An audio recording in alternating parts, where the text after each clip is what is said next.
junior Jake Fromm, his 39th start, 32-6 as a starting quarterback.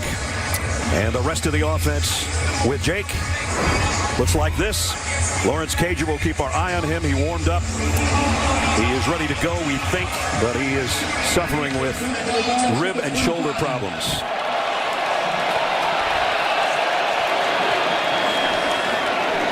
DeAndre Swift and Jake Fromm start things off in the Georgia backfield. And it's a toss to Swift trying to get to the corner. He's going to get dumped for a big loss on the opening play by Anthony Hines, the outside linebacker. Interesting, that's the same play that Georgia ran to start their series there in a 2-minute drill against Auburn when they put a touchdown late. A toss to the outside, they want to get their tackle out wide, and A&M handled it really easily. Their defensive line, that group, Hines who just made the big play. Buddy Johnson's their leading tackler, and that's the secondary. A loss of 8 yards on the opening snap. Demetrius Robertson in motion. Fromm's first throw is complete to the tight end, one of the seniors, Charlie Werner. And Hines again made the stop. It'll bring up third down. And there's Lawrence Cager on the sideline. Didn't take the first snap with the 3 wide-out grouping, so we'll keep an eye on him. He practiced Thursday effectively, but he wore a black shirt all week, meaning a no-contact shirt all week. The shoulder's a problem, but the ribs even worse, especially when you're going across the middle. Somebody's trying to take your middle out. That's for sure.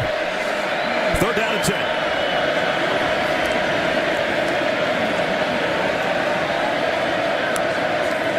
Blitz coming off the corner. Fromm has to get rid of it in a hurry. Lofts it out incomplete. It would have been out of bounds. George Pickens was the intended receiver, and Jake Fromm looks at his gloved hand as if to say, I didn't get quite what I wanted on that football. Aaron Hansford, number 33, came off the edge and really pressured Fromm. Had to throw it faster. By the way, Ness, you and I were talking. Have you ever seen him? I don't know if he has.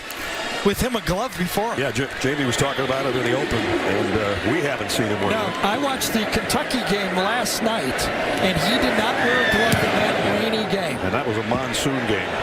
This one's light rain compared to that one.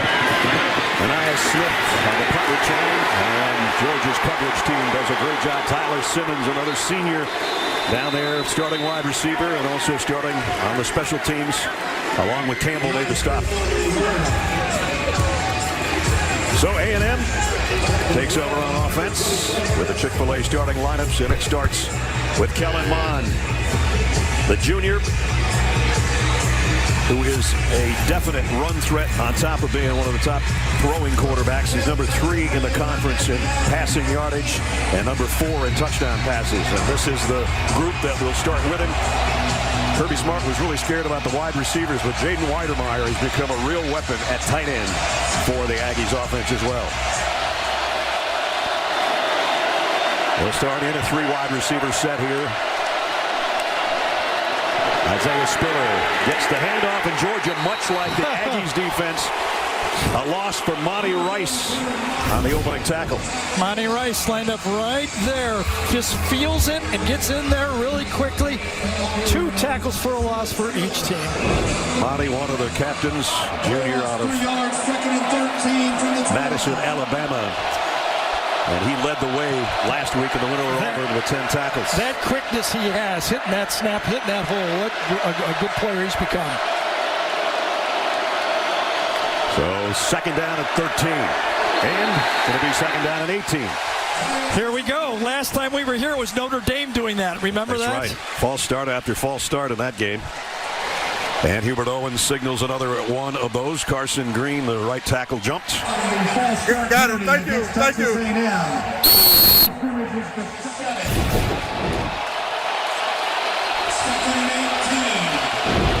Definitely got a good head start. Both teams' offenses on their opening series dig themselves a hole. On the ground, Spiller dumped again. Tyler Clark, the first guy there. And coming from the secondary again in that nickel package, Mark Webb also comes off the corner and gets in there. Attacking defense. Dan Lanning, the new defensive coordinator, first-year defensive coordinator. If you talk to the coaches, the one big difference they feel on first and second down, Georgia is bringing more people than in the past. 3rd down and 20. And Mond is going to be standing on his own goal line. No opening scores allowed by Georgia this year in the opening possession. And A&M's just going to play it safe here. A 1-yard gain for Spiller maybe, and it's a punting situation for the Aggies. Boy, that was ugly, wasn't it? It was. Trayvon Walker had the sack to end the game last week of Bo Nix at Auburn. Comes up with a tackle, and it's a punting situation for last year's Ray Guy Award winner. Got 2 really good punters here. This one's Braden Mann, but he is deep in his own end zone to take this snap. First thing you have to do is handle the ball first before you kick it. In this weather, a field position game is so important. 2 good punters. Let's see how they handle it. He handled the snap well. The punts. Backs up Dominique Blaylock to the 35, and he's got a little room to return. Blaylock to midfield. Whoa! Got hammered out of bounds, but he got a good return out of it. Georgia's going to be in Aggie land offensively. So we played 4 ugly minutes of offensive football. Pretty for the defense, though.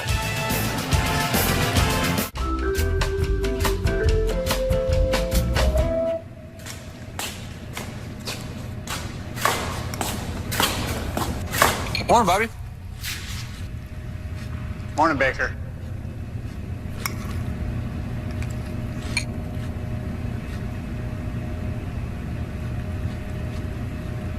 Well, see you later. Have a good one. Nothing like a natty light seltzer. On a boat. At a tailgate. Natty Light Seltzer, crashing the party hard. Aloha, beaches. If you want a tender, juicy steak on a plate, go to a steakhouse. If you want a tender, juicy petite filet steak on a sandwich, served in a cardboard box, you know what to do. Arby's, we have the meats.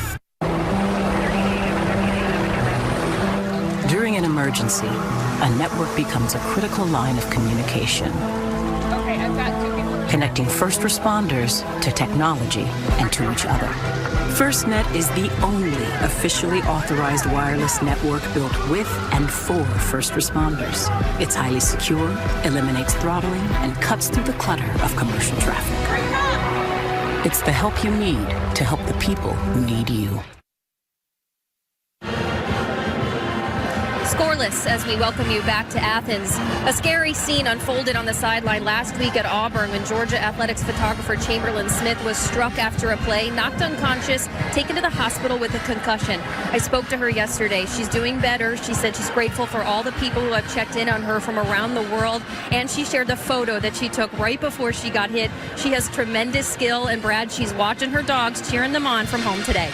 Glad you're doing better, Chamberlain. Glad you're watching. Gary, I knew you wanted to say something. Thanks, Ness. I do. You know, last week in real time, I just didn't see what happened. In fact, I might have been the last person to see what happened.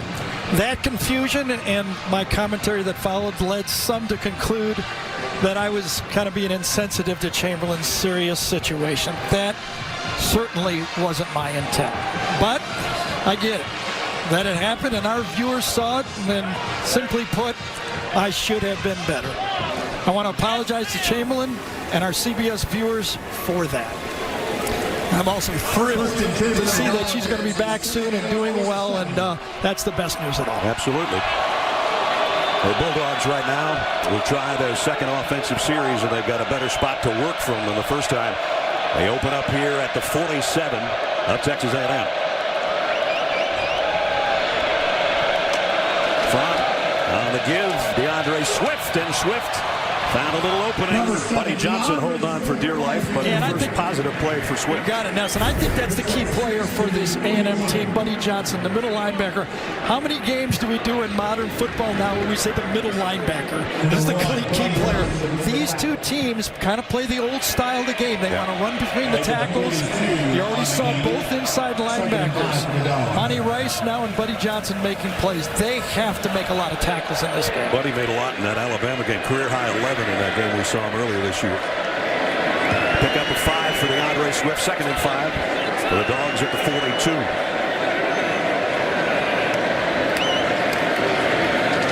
Swift again, now trying to get to the edge. DeAndre Swift ran out of real estate, but he got a first down. I'll tell you, big Andrew Thomas, number 71, the left tackle. Watch him get the edge. He handles it easily with Leal, the true freshman. He's got a young guy in there, DeMarvin Leal, and he handled it. Swift got 14 and a first down at the 28. First and 10 for the Dogs at the A&M 28. Georgia's offensive line, we've spoken so much about them. An average of 328 pounds a man.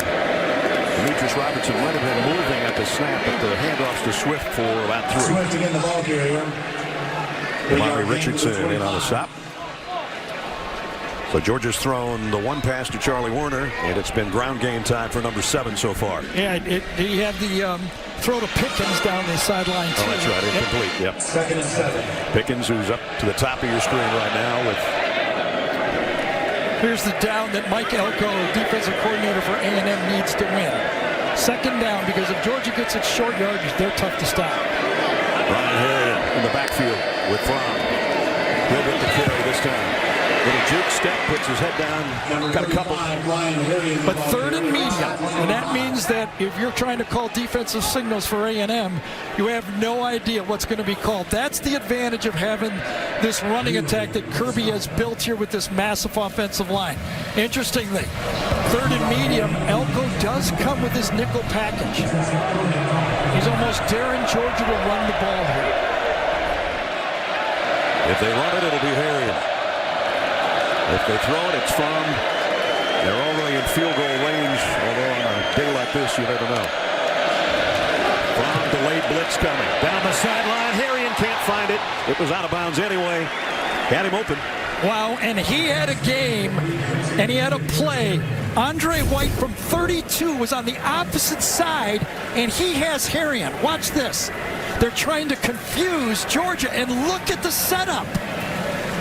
Had man-to-man coverage going the opposite way. They had a big play. Fromm missed him. Yep, Jake knows it.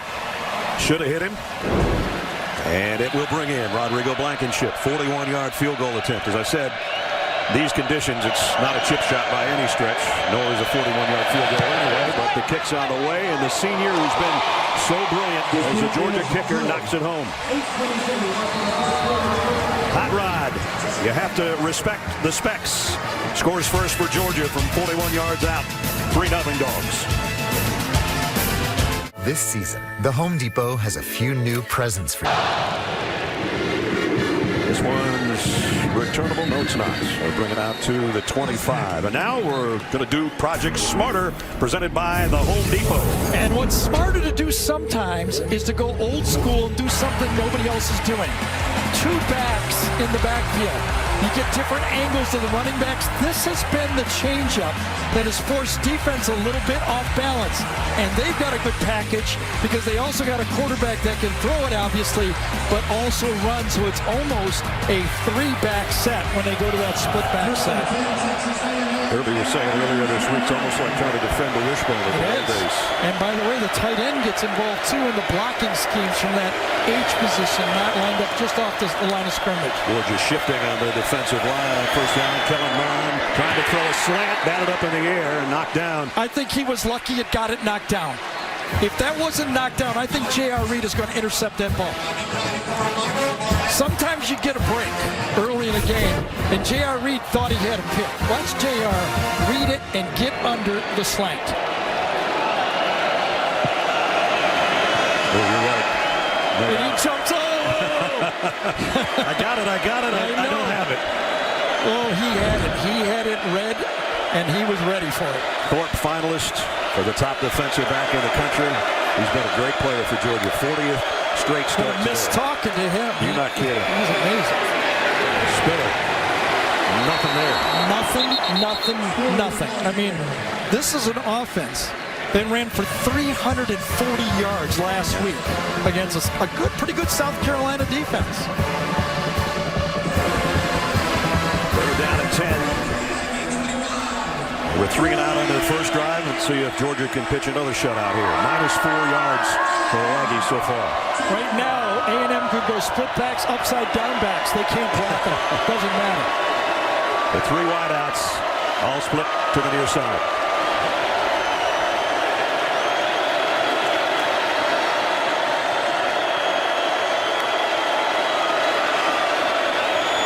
Georgia just a 3-man rush. Mond in trouble. 3-man's going to be enough. Drop him right near the line of scrimmage. I think it's going to be considered a sack by Jermaine Johnson. Jermaine Johnson's job was to cover the quarterback. He was spying on the quarterback. He 3-man rush, but watch him play Mond. He stays right there, and he's in position to make that play.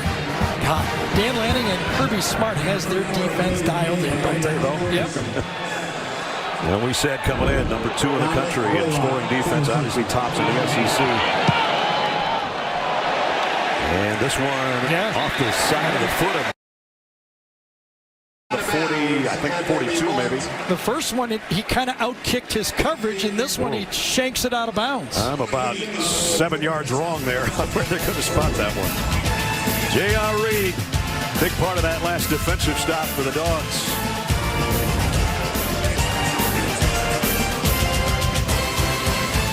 I did some early shopping this year. One for you, one for me. I love it. I got us a little something too. Yeah? Yep. One for you and one for me. I love it. Oh, actually, that was supposed to be for me. I love it. I like red. During the GMC Black Friday event, current eligible non-GM owners switch to GMC and get 20% below MSRP on most 2019 Acadia models. That's over $10,400 on this Acadia Denali.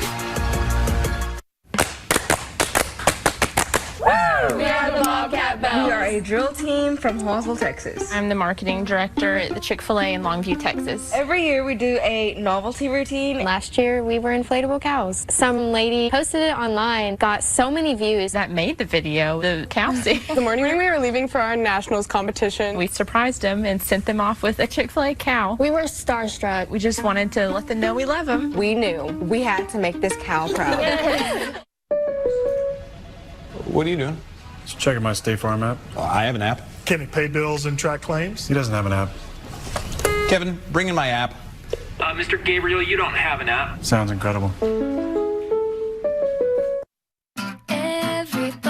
Get new deals all day during Amazon's Black Friday sale. Low prices and free shipping on millions of items.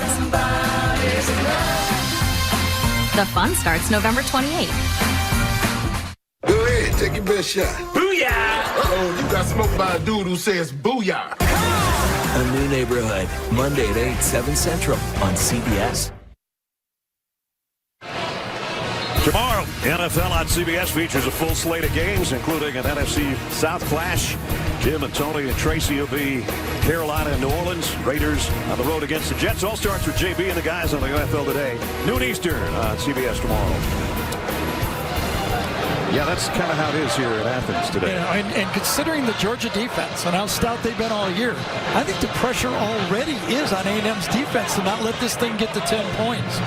Second straight great field position for this Georgia offense. That punt off the side of man's foot went on at the 48-yard line. So the first 2 possessions, a punt after a 3 and out, after a big loss by DeAndre Swift on the opening snap. Demetrius Roberts in the motion man. And it's a flea flicker from Rhodes. Going deep. Manziel just missed. Pickens needed to pull the string on it just a little bit, and it would have been a touchdown.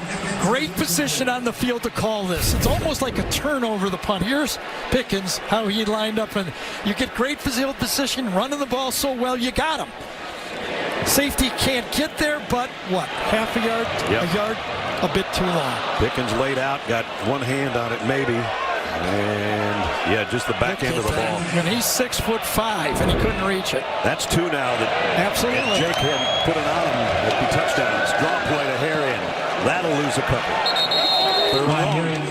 Jaden Peavy, and I'm a stop. And remember last time on 2nd down and 3rd down, I believe, A&M came with pressure from the edge on Jake Fromm. They must not feel, with as good a record, only 6 sacks all year, stat that Georgia offensive line has, if they can't put pressure on them any other way but to bring extra players. Georgia's offense going the wrong way on this drive, and now a bad snap. Well, Fromm wasn't ready for it, and he has to lay on it at the 30-yard line. I think Jake looked away, and Trey Hill let it go.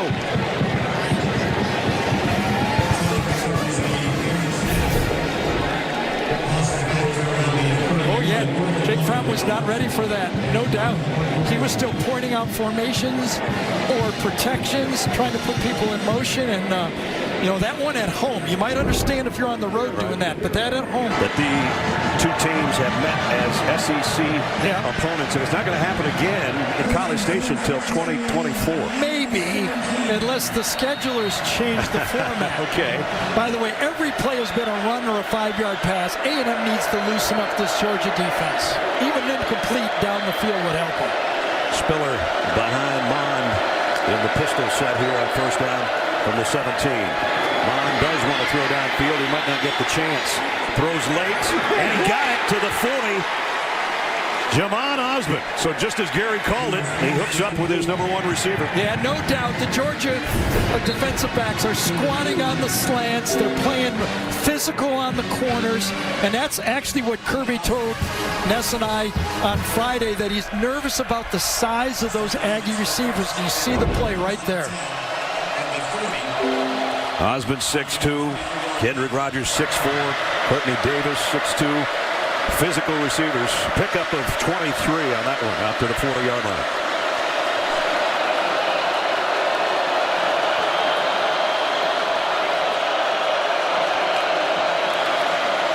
Straight handoff to Spiller. A little hesitation, trying to cut it outside. He got to the edge and got about 5. We check in with Jamie. Speaking of that powerful group of wide receivers for A&M, they have been without Anias Smith majority of that first half of this first quarter, checking out that right calf, right knee area. He's also listed as one of their best returners. Courtney Davis has been back there so far today, Brad. Okay, thanks, Jamie. Keep an eye on that for you. Pick up at 5. Georgia changed up its defensive lineup. Yeah, bringing in that 3-man look with the ability to spy again with Jermaine Johnson. Got Trayvon Walker in there, the freshman on the defensive line again, who made the big play at the end of the Auburn game. 4 wide-out grouping here, keeping it on the ground. Spiller goes the same way. This time, not the same result. He lost a yard. Get the feeling that for A&M to be able to open up this running attack, they also are going to have to commit to running the quarterback a little bit more. You know, they threw 1 deep ball, but the regular run plays right now, the Georgia defense too quick for them. Trayvon Walker, the guy I just talked about, is the man that made the stop and forces a 3rd down and 5.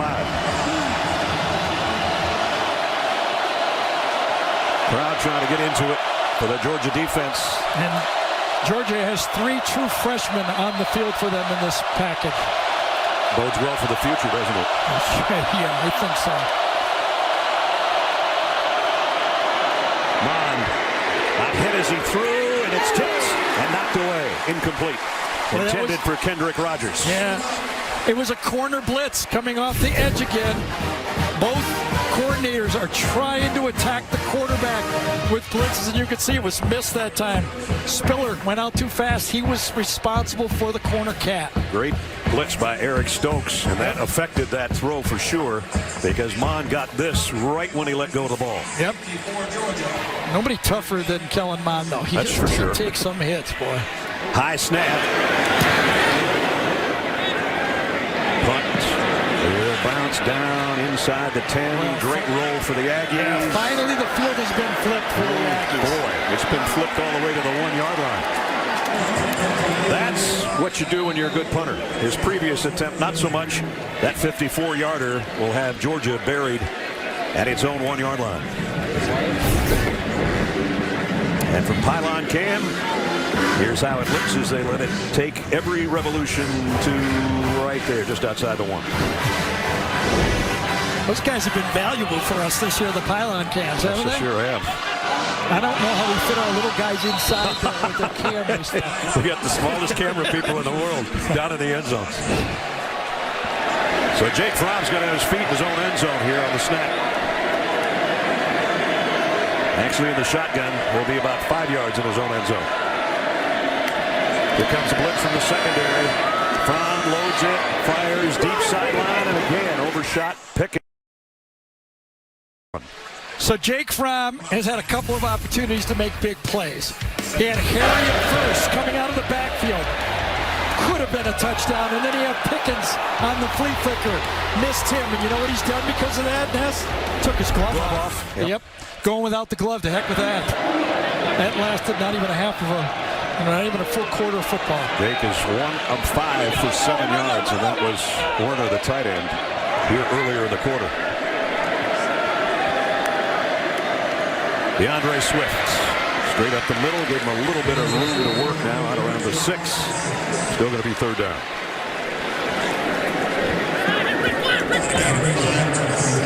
Out of BK and on the tackle.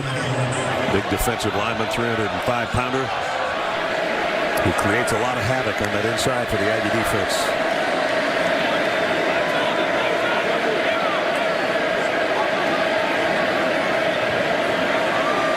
Third down and 4. Fromm on a slant, and it hit this guy right between the numbers, and he dropped it. It was Demetrius Robertson. I thought it was Curious Jackson. Was it 10 or Robinson? Maybe it was. Yeah, Yep, you're right. It was, and yeah, you don't throw them any better than that. And you know what happens is, you watched last week, Auburn had a lot of success with the slant. Yeah, they did. Why don't we do that? And they do it, and they drop it. So everybody's 3 and outing so far. Camarda got a beauty last time. Kicking from his own end zone. This one not so good. It'll be returnable from the 45 for Courtney Davis. Davis looking for a block, got to the edge. Courtney Davis all the way down to the Georgia 35. Great punt return, and now the Aggies are in prime real estate on the Georgia end of the field. The results of putting a new rule in, the peel back block. You've got a guy set up for a big peel back block. Watch the defender lay off. He skims him. Instead of a knockout block, he skims him. Just as effective and not the potential of an injury. Just kept running right on by, and it was good enough. Now the Aggies in a perfect spot at the Georgia 35-yard line to open this drive with 1:46 left first quarter.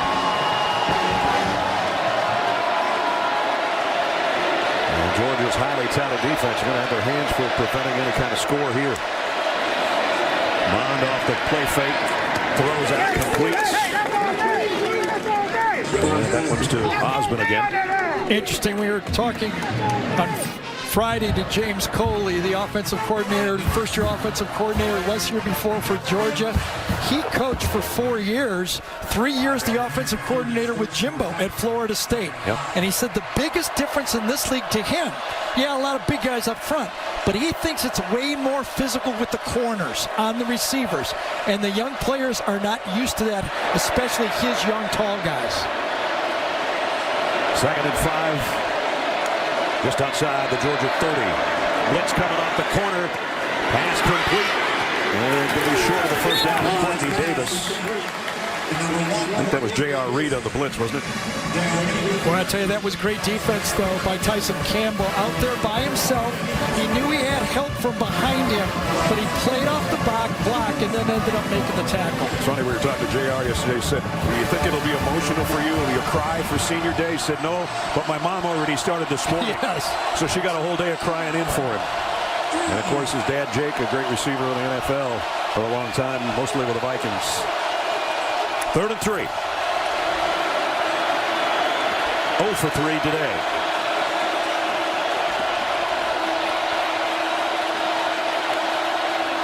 Timeout A&M. Play clock was running down. They wanted to get out of it. And so we'll take it with them with just 17 seconds remaining in the first quarter that has only a field goal to show for it so far.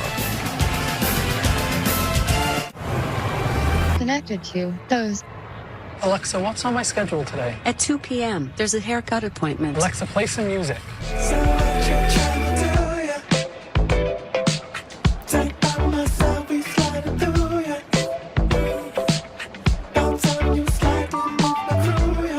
So, how do I get shiny hair? For shiny hair, consider incorporating finishing oil to your styling routine. Taco Bell party packs are available for delivery. Nothing can stop us now. What does everyone want tonight? Tacos, tacos. Now what's gonna start this party off right? Tacos, tacos. You can call us crazy, that's okay. We'll get party packs delivered any day. Tacos. Bring the party with Taco Bell party packs. Get your first delivery free on orders of $12 or more, only on Grubhub. It's refreshingly new. A love story that crosses boundaries. A new Bob Hearts Abishola. Monday at 8:30, 7:30 Central on CBS. It'll make you question everything you believe. The critically acclaimed series Evil, Thursday at 10, 9 Central on CBS. Third down has been evil today so far in Athens. It has, but on this one, if I'm Georgia, I'm thinking that the Aggies are going to have 2 downs to get it. I don't think they're going to try a field goal from this far away. They're not going to punt. If it was me, I'd think about finally dialing up the quarterback run right here.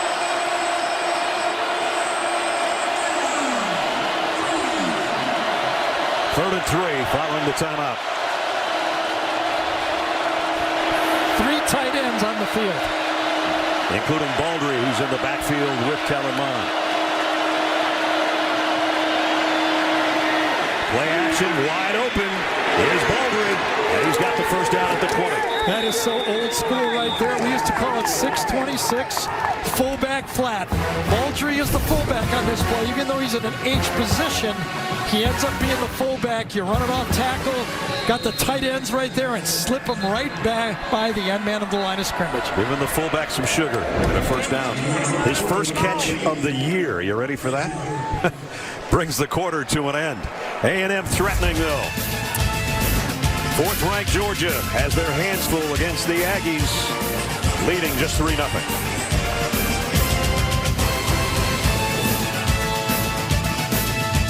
Try the new Southwest Chipotle Filet Sandwich with pickled jalapenos, pepper jack cheese, and Chipotle aioli. Or the Smokehouse Cheddar Barbecue Filet Sandwich with smoky bacon and onion rings on Texas toast. 2 brand new sandwich meals. Only at Zaxby's. See Jumanji: The Next Level only in theaters.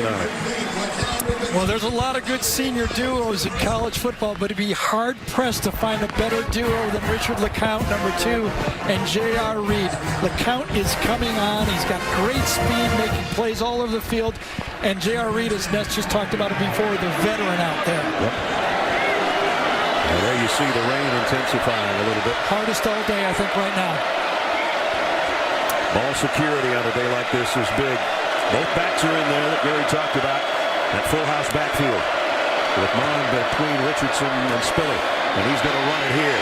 Kellen Mond, great wheels for a quarterback. Got 5. LeCount in on the stop along with Monty Rice. Yeah, I think that's what they're going to need to open the game up. But number 2, the safety, reads it fast and gets up there and stops Kellen Mond quickly. And I thought Kellen Mond kind of was shaking his head. Kellen was a little bit after that hit. It looked like LeCount got him around the helmet.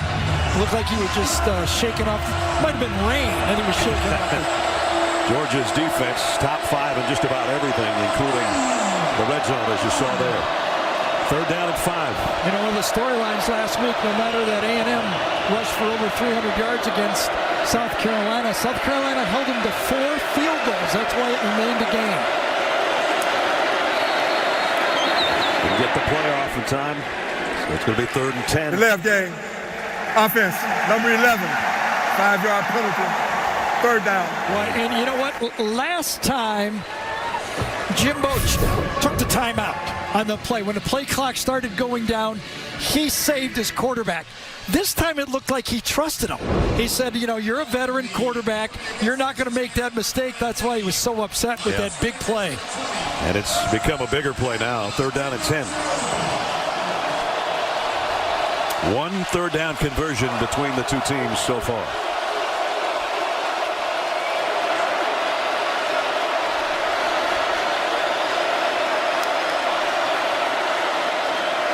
Four-man rush for Georgia. Mond double clutches, goes down the middle, incomplete. Intended for his tight end. I thought he fell down on the play. Weidermeyer did. After he released the ball, Weidemeyer tried to get to the middle of the field. It appeared out of the side of my eye that he slipped on the play. He's going to try to come in, look from the right side of your screen. And he's going to try to get into the end. He did. Fell down on the play. So that'll bring on Seth Small, who's 15 of 20 on the year. Braden Mann to hold. It'll be a 37-yard attempt to try to tie the game, and he tucked it in the right uprights. So we're even now with 13:29 remaining first half. The Aggies with the field goal, even things off with the 4th-ranked Bulldogs. On a suspicious Fansville by Dr. Pepper. Hey, you're late. I was just getting more Dr. Pepper. Is that Dijon mustard? Are you seeing another grill? No. Was it her? What does she have that I don't? She has an onion volcano. Look. She uses propane. This is natural, girl. Tastes the same to me. What? Dr. Pepper, the official drink of Fansville. Is spending your days playing while still getting a check plan? Let us help with your plan. Yep, every month. Great. Sounds like a plan. Start a plan that flexes with yours. New York Life. All flights have been delayed. T-Mobile makes the holidays easier. Like this. Because right now, when you buy one of the latest Samsung phones, you get one free on that. So you can post this, score this, be there like this, and share all of this with that. So do this on that with us. Now buy a Samsung Galaxy S10 or Note 10 and get one free. Bacon mac and cheese bites are the perfect comfort snack. I needed some comfort, man. It's been a tough day. What'd you do? Well, I only got 10 hours of sleep. Oh. Get them while they're hot. Bacon mac and cheese or chili cheese bites are $2.99. This place was founded on a truly innovative idea. Inspire future generations through public higher education. It sparked a movement that changed our nation. 2 centuries later, our commitment to transformative ideas continues. We are the birthplace of public higher education in America. We are the University of Georgia.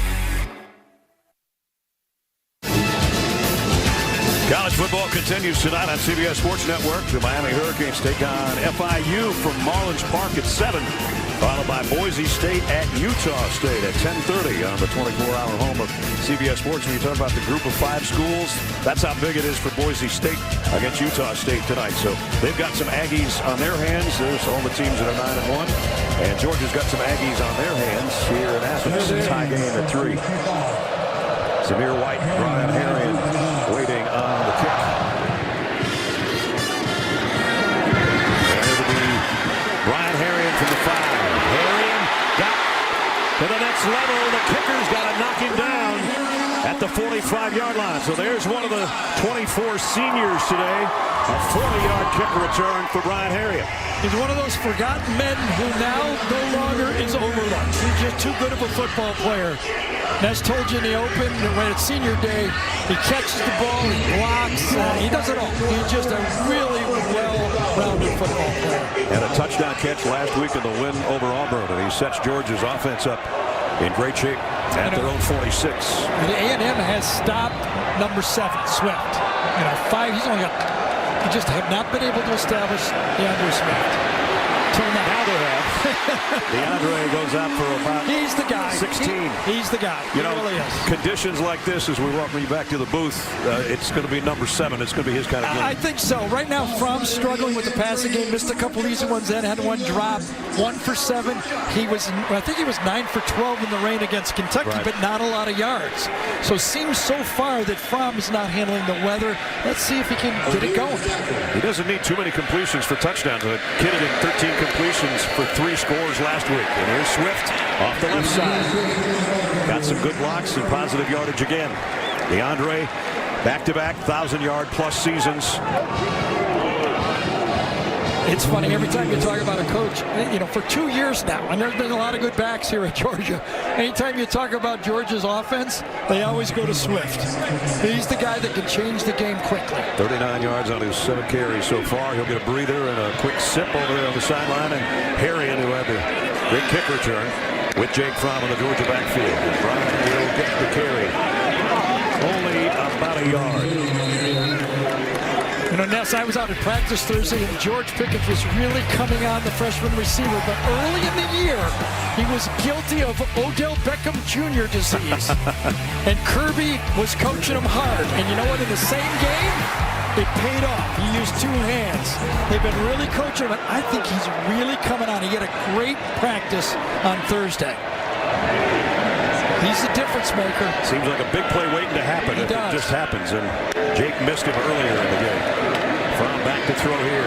Scans the field, has all day. He missed again. Missed Demetrius Robertson by a mile. He did. Jake Fromm struggling right now.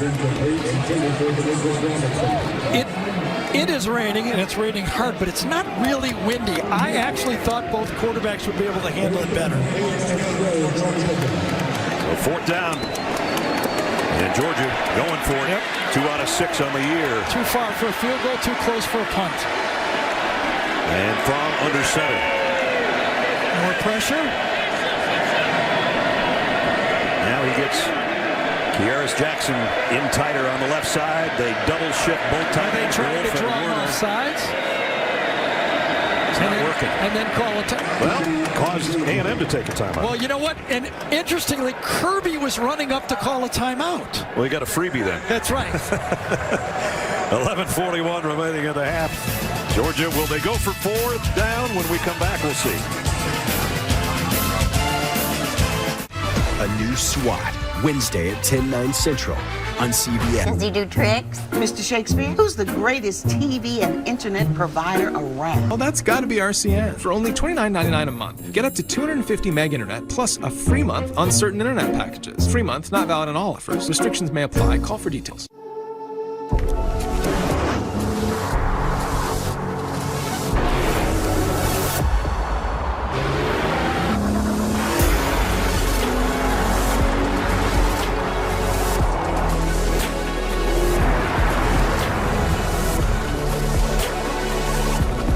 The 2019 Nissan Armada. Intelligence with an attitude. Get a low $427 per month lease on the 2019 Armada. I did some early shopping this year. One for you, one for me. I love it. I got us a little something too. Yeah? Yep. One for you and one for me. I love it. Oh, actually, that was supposed to be for me. I love it. I like red. Current eligible non-GM lessees get this low mileage lease on this 2019 Acadia SLE1 for around $199 per month. Or get this low mileage lease on this 2019 Terrain for around $179 per month. At Hertz, we know that a change of scenery shouldn't mean a change in standards. That's why, thanks to you, we're rated #1 in customer satisfaction by J.D. Power. Local sports with style. Watch Don Bell only on Eyewitness News.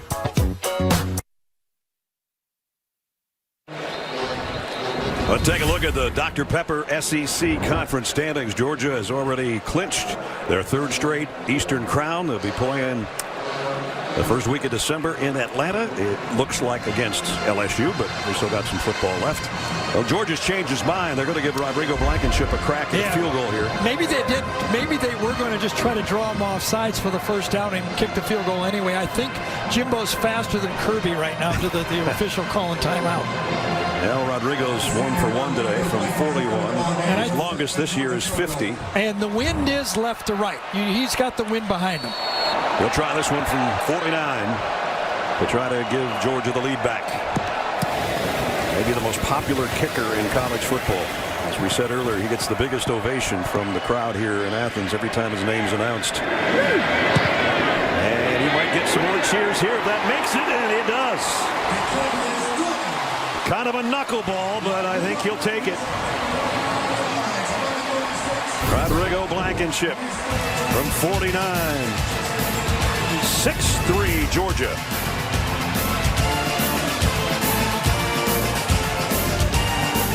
If you like to put work in here or here, now you get Jeep employee pricing as if you work here. So you pay what we pay on select models like Jeep Grand Cherokee, the most awarded SUV ever, or other deals on Jeep Gladiator, the most off-road capable midsize pickup ever, and Jeep Wrangler, the most technologically advanced Wrangler ever. It's employee pricing plus at the Jeep Black Friday sales event. With employee pricing plus, purchase and get $4,682 below MSRP plus $1,000 Chrysler Capital bonus cash on select 2019 Grand Cherokee models in dealer stock. Starting to look like the Kentucky game a little bit. I think we should go down to Jamie. It doesn't look that bad from up here. I'm not going to tell you where I am right now. I'm hiding under a tent because of what you're showing on the screen right now. I am soaked, so I can only imagine what Hot Rod feels like. Blankenship, who hit the field goal. 411 points now as he kicks off. And it'll be at the 25-yard line for Texas A&M. Yeah, they love Hot Rod here. You have to respect the specs, is what they say.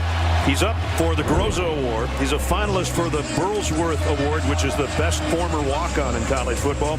And he's a Campbell finalist, which is community service, academics, and all of that. The kid's widely popular in this part of the country. And, of course, Burlsworth had the specs, too. That's right. There's the walk-on.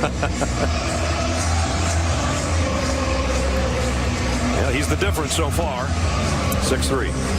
Well, Jimbo's got to find some easy throws. They're not able to move that defensive line for Georgia at all with the run game. He's got to find some offense on the edges, I think, with his tight ends, the quarterback run game. Where can he find some offense?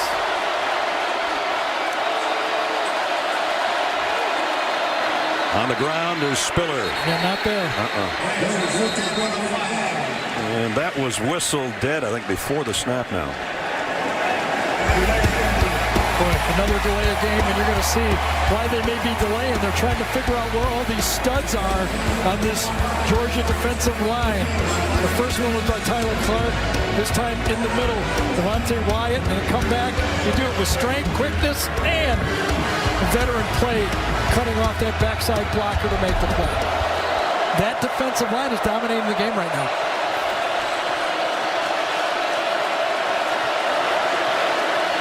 First and 15 after the penalty. Here's a trap to Spiller trying to get to the outside, and DJ Daniel not going to let him get there. And this is how you play defense. Daniel makes the tackle, but watch Monty Rice push it outside. Rice is going to get there and force the runner to go one hole wider than he wanted to. Take on two blockers and then allow his teammate to make the play. He eats two blockers, you know you're doing your job. See Monty Rice calling the defense, shifting his defensive front from his linebacker position on 2nd and 13. Mon getting some pressure, and down he goes. Big Jordan Davis. And that's what you call a bull rush right there. Bull rush it right up there, just keep pushing. 330 pounds of bullying. Yeah, absolutely. Right in the middle, just keep pushing and pushing and pushing, and Mon runs right into the wall. First solo sack for the big guy this year. And it puts A&M in a really tough third down spot. 3rd and 19. Yeah, potential make a mistake spot if you're an offense in this situation. And with that in mind, they'll just keep it on the ground and punt it. No game. Exactly. They don't want to make a bad play in the rain and make a mistake and end the game early. That nickel package ain't nowhere to run. Jermaine Johnson and Jacoby Dean, a true freshman outside linebacker, combine on the hit. That's what happens when you have 4 or 5 straight recruiting classes in the top 10. You got a lot of guys. Dominic Blaylock waits on the punt. High snap handled. Blaylock will take the fair catch at about the 35-yard line. And that's where the Georgia offense that has sputtered today will take over. Senior day today. Rodrigo Blankenship, the 2 field goals today in his senior outing, has the Bulldogs in front 6-3. And the kick is so good! Shut up, guys. Everything's gonna be okay. You guys remember how to tap, right? You guys are ready to order Outback through DoorDash. Yeah! Outback Steakhouse, now available on DoorDash. I'm gonna need some help getting up. I mean, there's other candidates. Hey! Hey! Play the fight song! I'm part of it! I'm part of it! Oh, part of it. You think the band knows that I'm the captain? Today's attendance, 19,000 State Farm agents. Go for State Farm. Who do you play for, Mahomes? State Farm! State Farm! One more time! State Farm!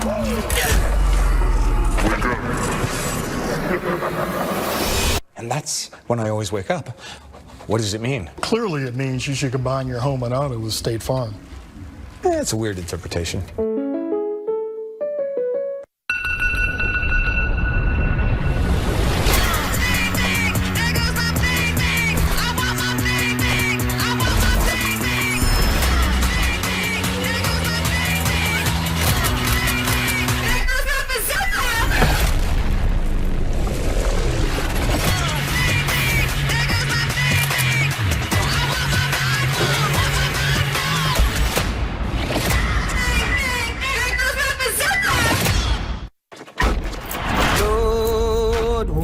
There's one more thing I should tell you. A new FBI, Tuesday at 9/8 Central on CBS. Let's test your knowledge with today's Aflac trivia question, which is, what SEC schools have won 3 or more straight division titles, and who were their head coaches? Well, I think we know who one of them is. Yes, if you were paying attention to my SEC East standings. That's right. I'll give you the answer a little bit later on. Sanford Stadium looks like a gigantic funnel right now. And August says, I'm getting as far back in this doghouse as possible. Not crazy about the rain. Ugga 10. So what can get this offense going for Georgia? Well, maybe number 11, but so far 1 for 7, 4-7 for Jake. The gloves back on.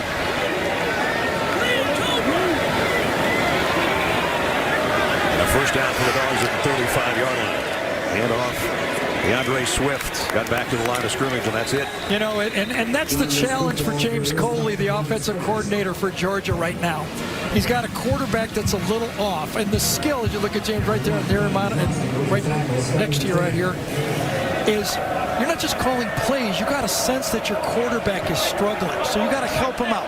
Give him a couple easy throws so he can gain his confidence back right now. And they change up the receiving core as Pickens comes out. All 3 wideouts to the near side.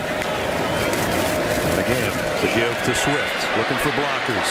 Try to hurdle, and that didn't work, and that's back-to-back big-time plays from the secondary. Leon O'Neal that time. Yeah, and we asked defensive coordinator Mike Elko if you could pick one guy out to have a big game, who'd he say? That's Leon O'Neal, number 9.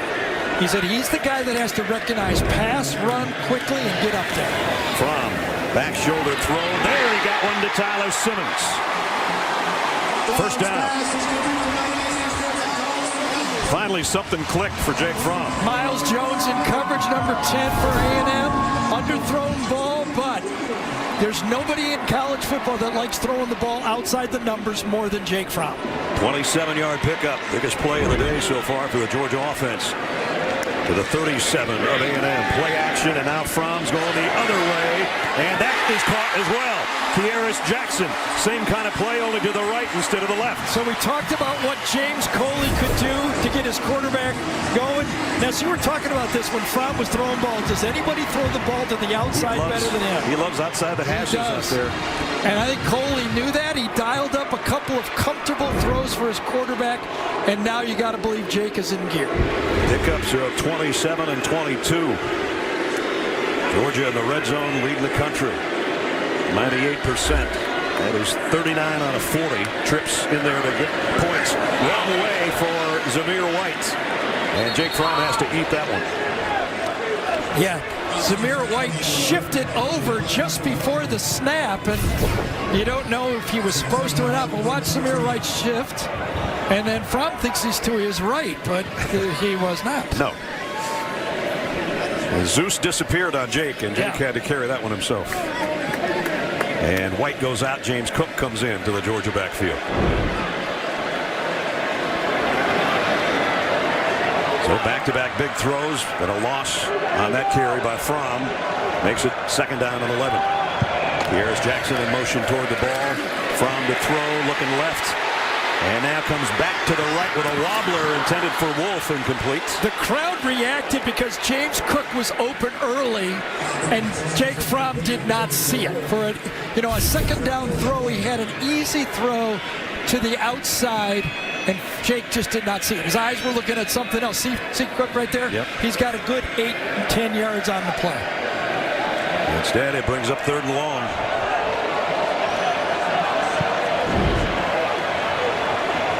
DeAndre Swift back in. And a 4-receiver group, including Pickens, the freshman, down to the bottom of your screen. Fromm throws quickly, throws perfect to Pickens. Touchdown, Georgia.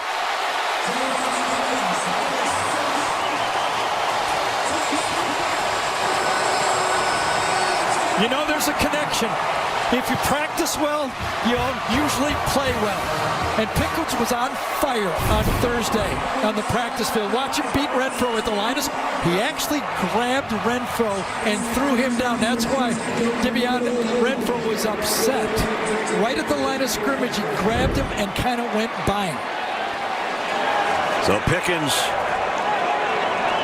with his 5th touchdown catch of the year, and Blankenship for the point after. And good. Georgia pads its lead with 6:44 remaining in the first half. Right at the beginning of the play, watch Pickens grab Renfro and pull him down with the face mask. That's what got the separation. Now watch Renfro turn around and go, come on. The guy's 6'6", and he can do that? No way I could cover him. Jake Fromm finally warms up for Georgia. 65-yard drive in 7 plays, most of it from the capper was to Pickens. 13-3. This patty melt is loaded. Beef patty, grilled onions, melty cheese on Texas toast. I propose a toast. Oh, awesome. Peter, you're dull. Okay, this feels more like a roast. I propose a roast. It's now or never. Grab a patty melt while they last.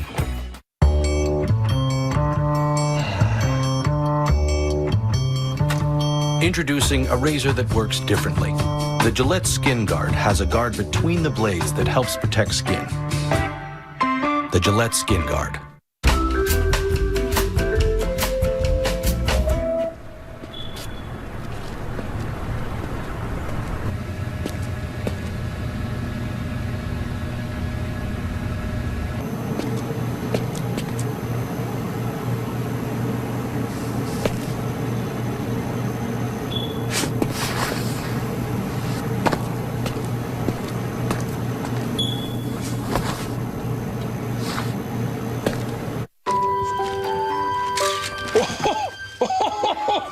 You got me. What do you want? I've got AI robots. I've got VR goggles. I want your sled, please. No. Be a shame if this went viral. For those who never compromise. The Mercedes-Benz Winter Event. It was pretty good this year. Lease the GLC 300 SUV for $439 a month with credit toward your first month's payment at the Mercedes-Benz Winter Event. Adam Zucker in New York coming up on the Geico Halftime Report. Rick, BJ, and I get you caught up on today's action, including a game Tua watched from the sideline. Mac Jones, 275 yards passing and 3 touchdowns in the tune-up for the Iron Bowl. Tua's brother Talia also threw a touchdown in the win over Western Carolina. Back to Athens.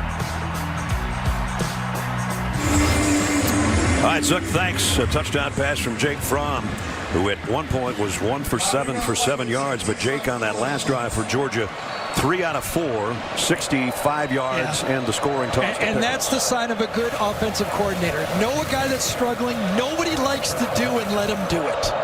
It's almost like basketball. Run a play for a guy. Yeah. No, run a play for a guy. That's right. And the Aggies will take over at the 25 again. A little while ago, we asked you the Aflac trivia question as we tested your knowledge. Let's see what you've come up with. And it was 3 or more straight division titles in the East. Who were the head coaches? The head ball coach, Steve Spurrier, did it in Florida. Gene Stallings at Alabama, Nick Saban at Alabama, and now Kirby Smarts here at Georgia. I may have said 3 straight East crowns, 3 straight division crowns, whether East or West. It's a good group. The Sun, I think, is trying right that's now. what that is. That's crazy. Everybody's sharing it, too. Again, the full house backfield for the Aggies. Line clapping for it, asking for it, running with it, going nowhere. Devontae Wyatt again on the stop. Well, no one has been able to run effectively against this Georgia defense. The thought was, as well as A&M's been running it, they would give them a big challenge. So far, nothing. Georgia came in ranked #1 in the conference, #3 in the country, and allowing only 76 yards a game on the ground. And of course, last week they gave up their first rushing touchdown, and that was Bo Nix, the quarterback for Auburn. 2nd down and 10. Kellen Mond throws it out in the flat to Spiller.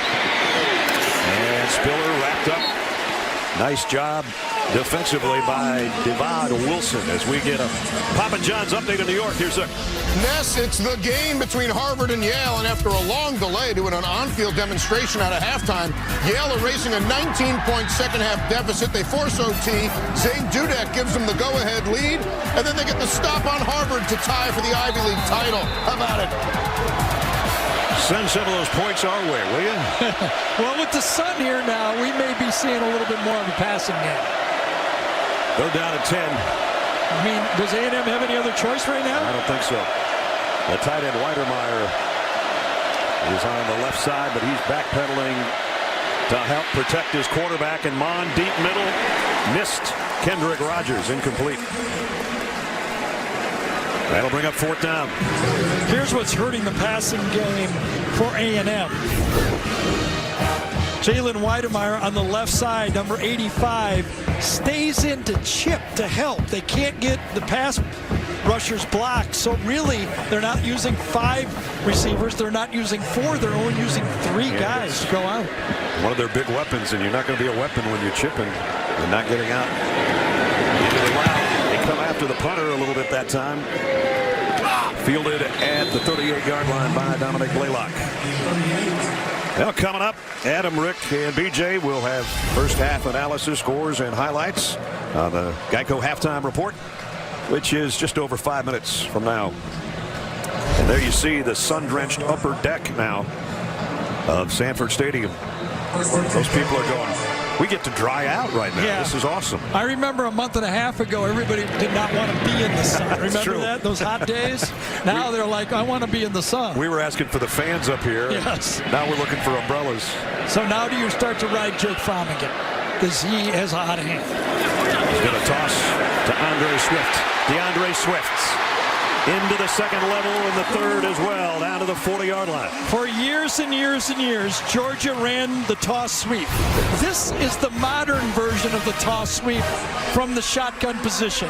Get it out of your hand, get your tackle to the edge, and get your best back in space. And he's their best back. I mentioned over 1,000 yards last year and this year in the company he joins. That's a good group, friends. Yes. Herschel, Nick, Noshan, Sony Michel, and DeAndre Swift. And that's the one, that freeze frame right there you send to all the next recruits that want to come be a running back, right? They fake it to him here, and Fromm loads it. Goes, Demetrius Robertson got a hand on it, but not 2 hands, incomplete. Yeah, I'm kind of confused why he did not go up with 2 hands, to tell you the truth. He knew he was going to hit. He could feel the safety coming. Goes clear across the field. Accelerates. Boy, that's when you want your receiver to lay out for and go with 2 hands. And he'll come out. Harris Jackson goes in. 2nd and 10 for Georgia at the Aggie 39. DeAndre Swift put his head down into Leon O'Neal, and those guys come up smiling at each other. Watch left tackle number 71, Andrew Thomas, again get the edge blocked. Steps outside, seals the defender, number 8, Liel, and get the corner. One of the best in the country, mid-season All-American. Got somebody down in the backfield. And that brings the proverbial booze.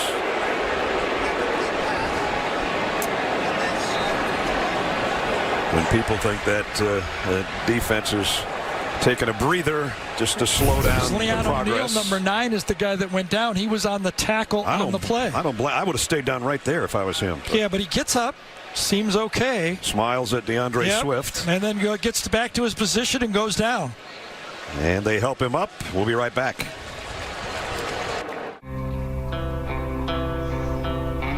Authentic Mexican cerveza. 4.2% alcohol by volume. 1 gram protein. 0 gram fat. Yeah, tell him, coach. 12 fluid ounces. Dos Equis. Keep it interesante. Peyton, what are we doing here? Brad, welcome to Peytonville. What's this for? Song inspiration. I started in my garage, but Nationwide protects so much, I had to expand. Nationwide helps protect everything you see in here, Brad. Every family, every business, every dream. See Mrs. Hoffman? Nationwide protects her home and car, but also her dream of retiring to become a yoga instructor. Oh, they have backstories. Of course they do. Here, I got more to show you. Keep up now. We'll hustle. Oh my God, I can't believe I risked impeachment over Joe. Someone please tell me there's a Hunter Buttigieg. New Monday on CBS.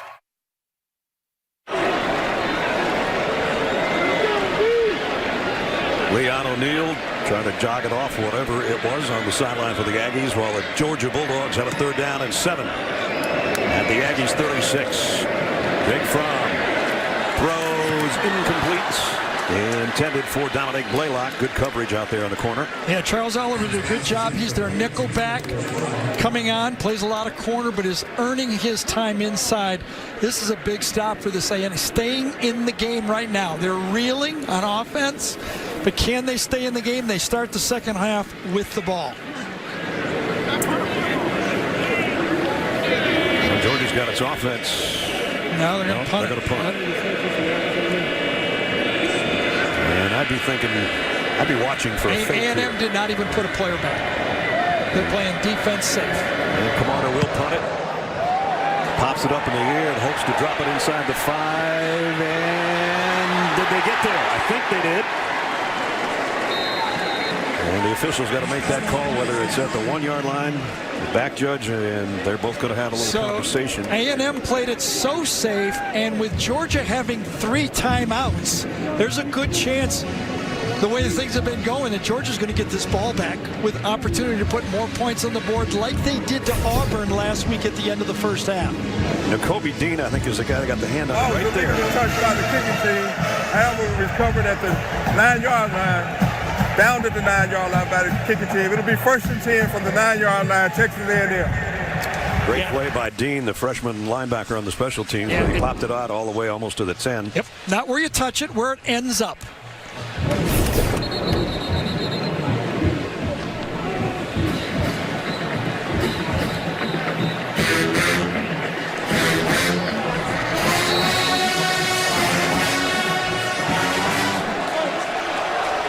So 1st down at the 9.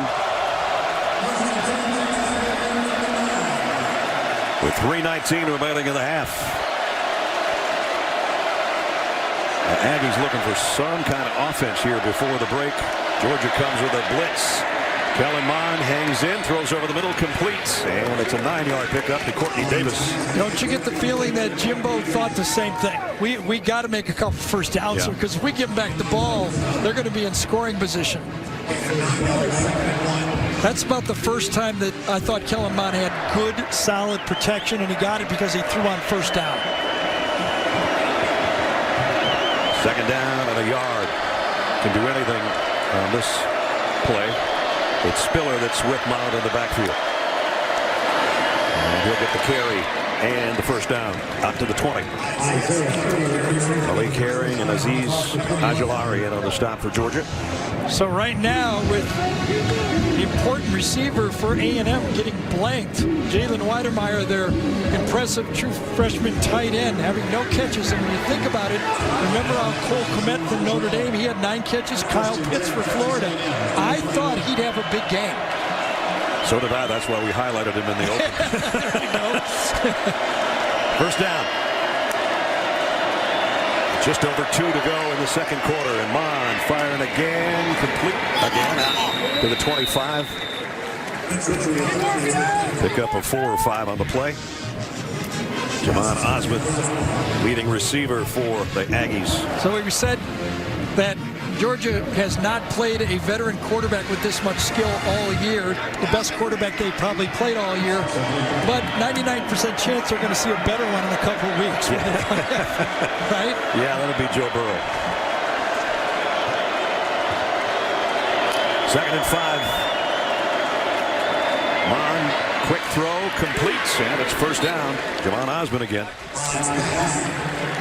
You know, Jimbo has had a lot of good quarterbacks as you watch the quick out, go trips right there, run the outs, double out to the outside. You pick which guy you want and make the completion. He's had a lot of good ones, but Jimbo is raving about Kellen Mond to anyone who asks him about it. Here he is again to throw, and this one is right on target. On the run, Courtney Davis into Georgia territory. Can't throw it any better than that. Jimbo said, I'm so happy with them, it's ridiculous. And Jimbo has coached a lot of quarterbacks. Can't throw it any better than that. So the biggest play there, 24 yards, as the Aggies in Georgia territory. Trying to get some points here in the last 50 seconds. Georgia comes with a blitz. Mon lobs it. Spiller trying to make the catch, incomplete. Broken up by Nolan Smith, another freshman linebacker. Here's some of those guys that Gary was talking about that Jimbo's coaching the quarterback position. Yeah, they've had a lot of good ones and guys that have gone on to play in the NFL. First-round picks, Jamarcus Russell, Christian Ponder, E.J. Manuel, Jameis Winston, all win in the first round, so he knows what he's talking about. Jameis will be playing downtown Atlanta tomorrow afternoon, about a 70-minute ride from here. As the Bucs take on the Falcons. And the one name you might not recognize, Matt Malk won the national championship with that guy. 2nd and 10. Mon hit from behind as he throws, incomplete, intended for Kendrick Rogers, but it was Nolan Smith again. Yeah, how about this guy? The true freshman, he's in coverage the play before. Now they ask him to rush on the outside edge, and he comes and gets in on the quarterback. How about that? That's why they name him a 5-star and why he's on the field almost all of the football game. And Nakobe Dean, the other freshman linebacker, won the high school Butkus Award last year. So those are 2 of the most highly recruited linebackers in the country last year. Rumors correct. Kirby's having some recruiting classes here. Yeah. Hubert Owens with the call. Pass interference on the offense. Number 13, 15-yard penalty. Repeat, 2nd down. It's on Kendrick Rogers. Yeah, if the ball would have been better thrown, Kendrick Rogers goes down in collisions. He's the wide receiver to the field, and watch him run right over Stokes. I think that's a pretty obvious call. Yeah, I think so too. They might let him play in this league, but that's not that way. Too much. Yeah, not that way. Hit him so hard he had to go out of the game. Caleb Chapman comes in to take his spot in the game on 2nd and 25 now as the Aggies are going the wrong direction, trying to get points here before the break. Mond looking right the whole way, goes that way and sailed one intended for Osmond, I guess. Incomplete. But they accomplished a lot. They got out of the half. They had a chance to put some points on the board, but the pass interference nullified that. But with 32 seconds to go here, they're going to get out of this half, barring a disaster here at the end. Barring a punt return, maybe, for a touchdown. Or an interception, or something like that. It would have to be a disaster. And 3rd and 25, the last time they had a situation like this, they played it safe and just gave it to Spiller and then worried about punting. I would throw one real deep if I was calling plays. Why not see what I could get way down the field?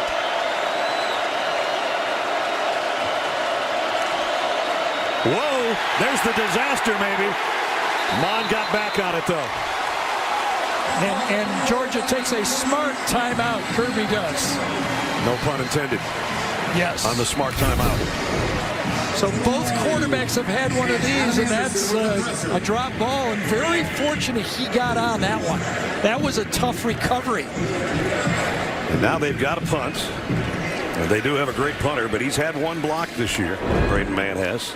And remember, what do we have, 49-yard field goal already in the football game? Yep. And it's a drier field right now than a goal. So last time they put a little pressure on Mann. Let's see if they got the return on. And they came close. They're shifting around. Blaylock is the guy that's waiting on it back inside his own 30. And this is a knuckleball. It takes a weird bounce around the 40. Turned out fine. Down to the 34-yard line, somewhere in there. But there's 14 seconds left right now. And it could be a couple of plays as we check in with Jamie.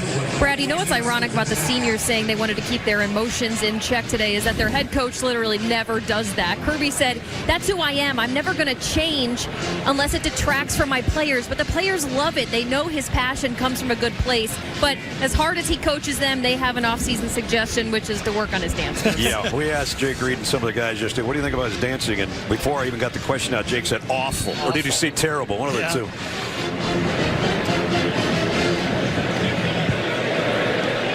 So Fromm's in the gun at the 34-yard line. Will they give him a couple of shots, or will it be DeAndre Swift? Need about 35 yards. They got 2 timeouts. It'll be a DeAndre Swift. He can get you big yardage, too, if he can get into the secondary. Got only to the 39-yard line.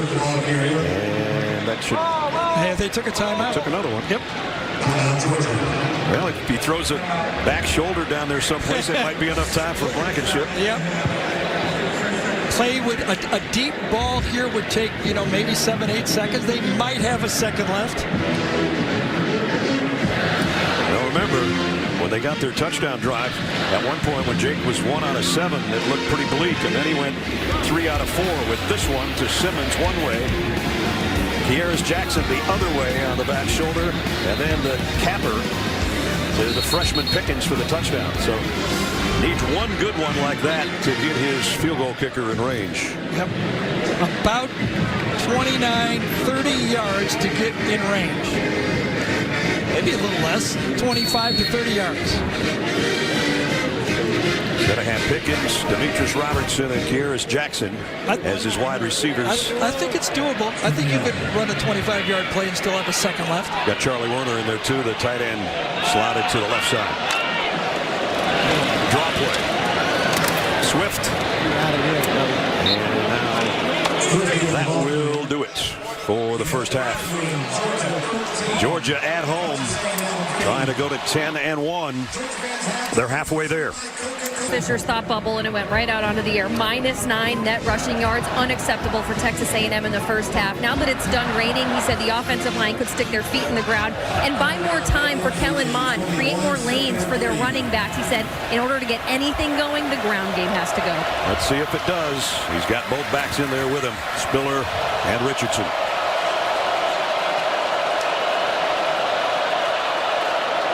And this is Spiller behind a Richardson block. And he broke the first tackle, not the second, but he did get close to the first down. First half trends. Jake Fromm was 1 out of 7, and then he hit 3 out of 4 on the touchdown drive, but he's hit 4 different receivers. Kellen Mond sacked once, as Gary said, 82 yards passing, and the rushing yardage, I didn't see the minus in front of the 9, so Gary corrected me. -9. A&M fans don't want to see that. Yeah, either. that's true. 3rd and 1 here. Do they even believe they can gain a yard? In the shotgun. They were in that formation. They ran the fullback out for the short pass before. That was Baldry. Oh, and there's motion by Spiller. Give the crowd that one. A little bit too noisy. Kellen Mond was calling for the ball. Offense, number 85. 5-yard penalty. 3rd down. And they call it on the tight end. They could have just as easily called it on Spiller. Absolutely. Mond was calling for the ball that time. He could not get Prater to look back and get it. He clapped a couple times and couldn't get it off. That's the 5th Aggie penalty. Georgia has not been penalized today. Now they're going to see the rush package. Trayvon Walker's in the game. Number 44. Ojolari, number 13, comes off the edge right here. They do a lot of different things with this hybrid look. And here they come with their stunts up front. Mont has to get rid of it in a hurry. Got it to the tight end. LeCount not going to stop him from getting the first down. And the ball comes out at the end, and LeCount's got it. I don't know if it was blown dead or not, but Georgia's got the football right now. It's Georgia ball. As Gary said, the ball hawk, and he never gave up on this, did he? He didn't. And Weidemeier's trying to get that first down. He continues to fight and fight and fight, and they let him go through with it. And then right at the end, the ball pops loose. I really think that's a good play. He did not lose his forward progress. He kept moving on the play, and I think they let it go. That dynamic duo in the secondary. It was Reed that hit him from behind, and LeCount, his running mate at safety, with the recovery. How fast LeCount closed on the play. Now, that was a big man he was trying to bring down, but those two guys are as good as anybody in football. So a golden opportunity for the Georgia offense as it's spike squad time for Richard LeCount. And it's maybe scoring opportunity time for the Georgia offense. First down at the 21 following the turnover. They toss it on an end around Kearis Jackson. They only got a yard. Great job by Leon O'Neal. Another big play. We're seeing some nice safety play right now. Leon O'Neal followed up exactly one play later after J.R. Reed and LeCount did their job. Looked like there was space, and all of a sudden there wasn't. That was a nifty little play. They faked the toss sweep and then just the little shovel on the end around, but it only got a yard. And now you got to worry about the big receivers for Georgia. To the outside, bottom of the screen, George Pickens. Tough matchup. Jake Fromm looked at Swift. Looks back in the middle of the field. Going to have to get rid of it. Finally does to the end zone. Did he make the catch? He's out of bounds. It was Robertson. Very close, and he's looking at the divot and telling the field judge, I think I was in. I dragged my foot, he's saying, take a look. Oof, it's closer than I thought it was. Absolutely. Pylon Cam says, I don't think it was there yet. No, his foot came up when he made the catch. Heck of an effort. Boy, how skilled is that? He knew it was going to come late. He had to drag his foot, but when he secures it, his left foot's off the ground. So back it up to 3rd and 9, just outside the 20. Fromm goes the other way, and a flag down. Might have a holding on the Aggies. Was thrown in a weird spot. The penalty flag. There's actually 3 flags. Holding. Offense. Number 55. Penalty is refused.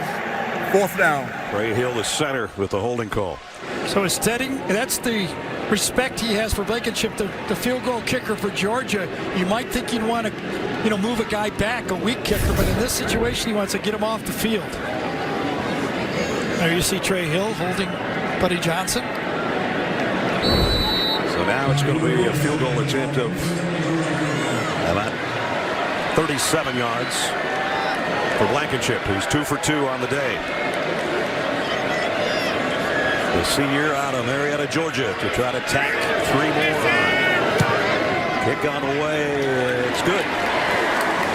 So Hot Rod's got a hot foot so far. His 9 points, a big difference in the ball game right now. It's 16-3. Mark is the best husband and father you could ask for. He's just a big kid. Best man at my wedding. Just gotta keep him off the dance floor.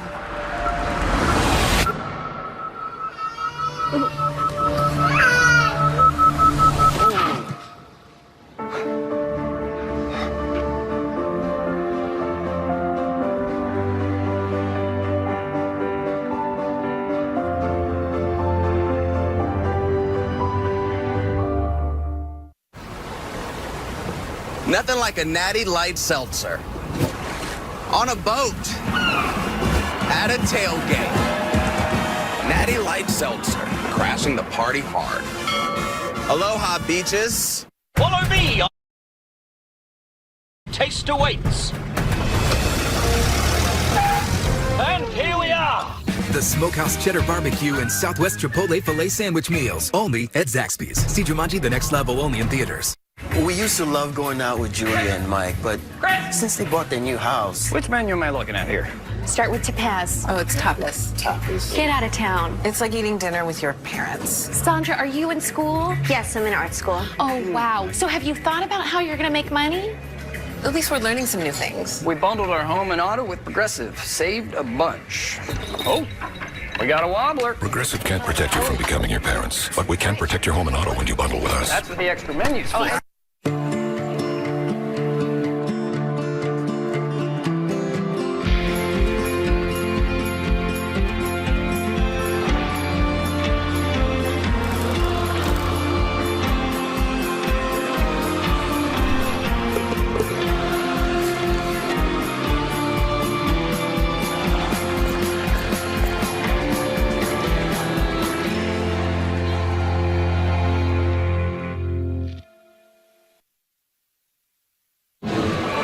Amazon Music brings you today's Scholar Athletes. Ryan Rennick.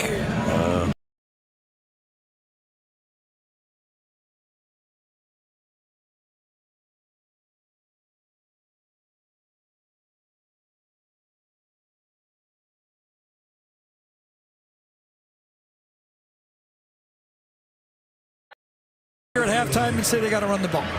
Jimbo tells Jamie, we got to run the ball.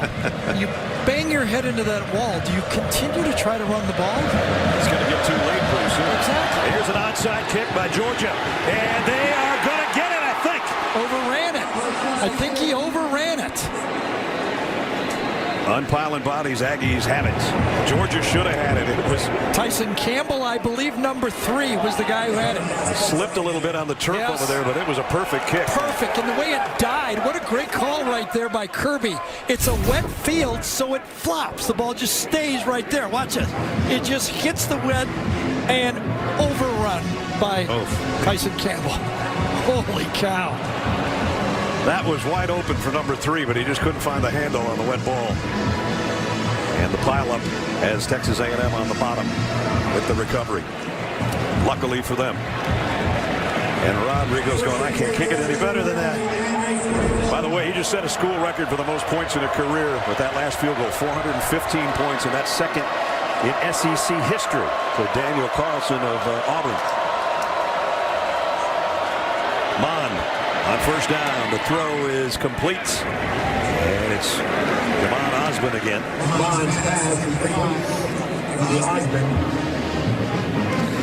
The defense kept A&M in the game. They had to get a stop there. So now it's a 13-point game. 1 touchdown, and Georgia start to feel the pressure. Yep. But right now, A&M has not shown they can even threaten for a touchdown. Remember, they came in having won 4 straight and 5 of their last 6. And as Gary mentioned before, had a huge game on the ground a week ago in the win over South Carolina. Today is nothing on the ground against this Georgia defense. 2nd and 6. Play action. Mon fires near side, completes, and that's your first down to Kendrick Rogers. Boy, that's how you run a play action pass. You get the receiver running a comeback. Again, it's more kind of Jimbo style of offense, old school comeback. Plant your foot, come back, throw the ball to the outside. He doesn't really like the back shoulder throws type stuff. He likes his guys running pass routes. And over the 7,000 mark in career passing now for Kellen Mond, along with over 1,000 in his career rushing. And that joins Johnny Manziel in an exclusive group for Texas A&M. That pass is complete again to Rennick, the tight end who we just mentioned as our scholar athlete, and he smartly gets out for a first down. So I asked you the question, will Jimbo continue to hit his head up against the wall? No, he's done. Exactly. I mean, why would you? Auburn waited a little too long before they started opening it up. And when they went a little bit zone, it looks like Jimbo says, all right, if you can't block him, I got to do something else.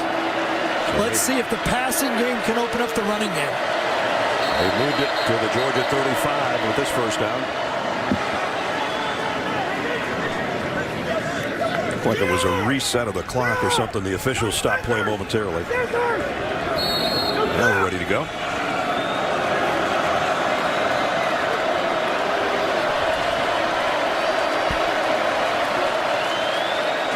trying to be heard to his offensive line and his tailback Spiller.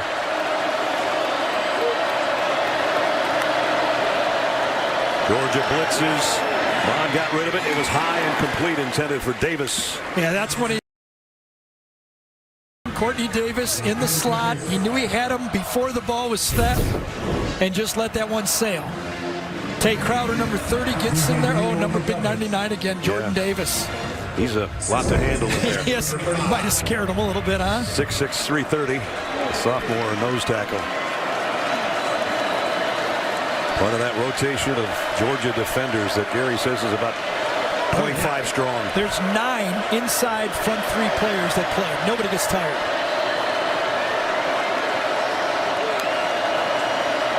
Second and 10. Straight 4-man rush for Georgia. Mon will run it. And he took a big lick from LeCount right at the first down marker. And that is what Kellen Mond brings to the offense that every defensive coordinator talks about, makes him different. He's a really good passer and a willing runner. Inches shy of the first down. And I think he's got it with a quarterback sneak. As the line judge is going to hustle in there and put a foot down. Well, the line judge on our side has his foot short of the line. Let's see if the line judge on the other side wins it. Who's going to spot the ball? The old right foot, left foot. Yeah, it's the one closest to us. And that's... At least our yellow line, it's short. Right. Are they going to measure it? I would think they would, but looks like no. They're not going to now. Once they move the ball, they're not going to measure it. 4th down and inches. A&M changing up personnel, bringing in an extra tight end in Beal.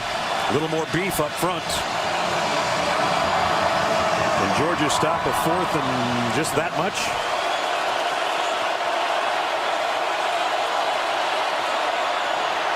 Yes, they can. Hard to believe, isn't it? Modern football. 4th, less than a football, and you run a deep shotgun ISO with your tailback. It might as well be 3rd and 7 when you do it that way. Absolutely, especially as many tackle for losses. Georgia's been owning the line of scrimmage. There's the 3rd down. They got a spot short, and the penetration of Georgia's defensive line was too much. They couldn't handle it. Jordan Davis was a load for Georgia defensively on that possession. He says, how about me? I agree, big guy. Our last slide there about co-signing agreements. I know we haven't actually made a that's lunch. Relief by Jersey Mike's. Be a sub above. We're honored to have you on campus for the official visit. Affleck. Coach Saban, how is Affleck's program different from health? Boy, we saw Georgia at their very best on 3rd down against Florida, right? Right. And then the last couple of weeks, 3rd down's been a nightmare. Yeah, 2 for 9 so far in this game.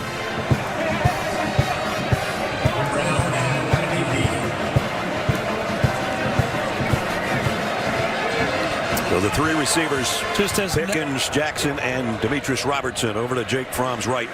Just to underline a little bit what Ness said, they were 12 for 18 against Florida, but last week just 3 for 15 against Auburn. Fromm trying to pick one up here. He's not going to get a chance. Down he goes. Way back around the 15-yard line. Justin Matabike, who raises havoc on everybody he plays, and that's going to be his 5th sack of the year. Yeah, he's the leader in sacks, and this time a nice stunt. Gets inside. Left tackle that time, Andrew Thomas. Thomas had a lot of big plays in the run game, but that time, Matabike was able to get a huge sack. And now, backed up, Jake Camardo will be inside his own 5 to punt for Georgia. Georgia's winning this game 16-3, and they've got 72 total yards. That's crazy. No, I'm sorry, 124 total yards. Not a good kick this time. Unless it takes a great bounce, it does take a pretty good Georgia roll. And they're going to spot it right around the 44-yard line. That's where the Aggies will take over. Down 13 here with 6:14 to go, 3rd quarter.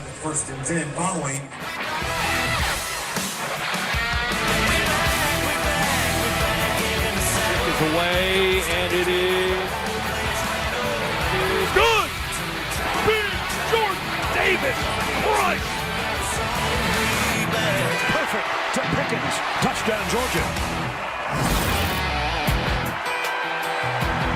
I met Dan and Kayla through Chick-fil-A. I visit there frequently. When we found out we were having another baby, I think I told you in the drive-thru. We got the text that they had the baby, and they asked to come visit, and of course we said yes. Whose idea was it to bring us food in the hospital? So it was definitely my idea. They brought nuggets and sauce, a huge gallon of lemonade. To have them actually care enough to come meant a lot to me. So We have a present for you, a cow for the nugget. there's just something different to a Disney movie. Pixar is everything to me. I love Moana so much. Verizon knows you love all things Disney. I think we've watched every single movie at least twice, 4 times. 100 times. That's why Verizon gives you Disney Plus on us for a year. I'm so excited to see The Mandalorian. No matter which unlimited plans your families mix and match, your plan comes with classics and new originals on us. And plans start at just $35 a line. Anybody want to do it on the dark side? I will. Because the network more people rely on gives you more. I'm a tailgater tailgating to get to my tailgate. Now, it might not get me there any faster, but hey, it gets me ready for football. Let's tailgate. I can't go anywhere. But you're so busy watching me tailgate that you don't see the one in front of you. And your cut rate car insurance, they might not pay for this. So get Allstate and be better protected from mayhem. Like me.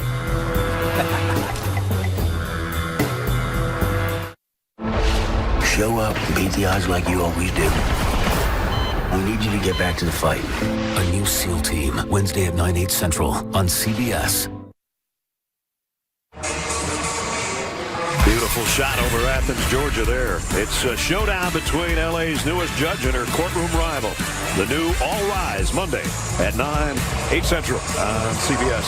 Brad Nessler, Gary Danielson, Jamie Erdahl, and our CBS crew in Athens. Dooley Field at Sanford Stadium, affectionately known as Between the Hedges. And right now, Between the Hedges on Senior Day, Georgia leads by 13. Kellen Mond and the Aggies working from their own 44-yard line. Mond in trouble, has to get rid of it, throws it out to the sideline, out of bounds, incomplete, as we check in with Jamie Erdahl. Brad, it was 20 years ago this week. The annual Aggie bonfire collapsed during construction on campus in College Station. A cherished tradition turned tragic accident as 12 people were killed, 27 were injured when the unlit bonfire stack fell. The response in the immediate aftermath and the subsequent days really shook the A&M community. And today, these decals are being worn by the Texas A&M football team, as it is always important to remember those lost in that accident. Boy, for sure. I think I did the game there the week after that tragedy. I did a game there that year, too. That was a tough times. Yep.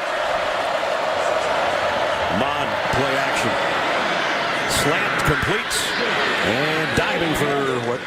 Trying to get the first down. Guess what we have? 3rd and short. Yeah. Okay, don't get in the shotgun if you're going to run it. Exactly. Time to throw the ball. The in routes have been there. This time Georgia is funneling the players into the linebackers. They find the seam and get it close.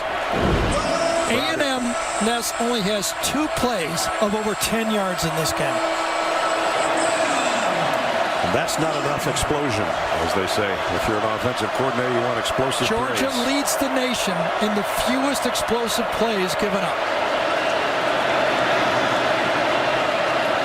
3rd and 1. And timeout taken by Georgia. Timeout. Georgia. It's their first timeout of the half. Not happy. Wrong personnel in there or something. And he's telling Aguilari and the rest of the group that very thing.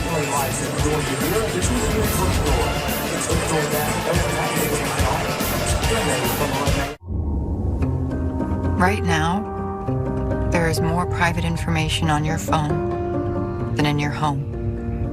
Your location, your messages, your heart rate after a run. These are private things. And they should belong to you.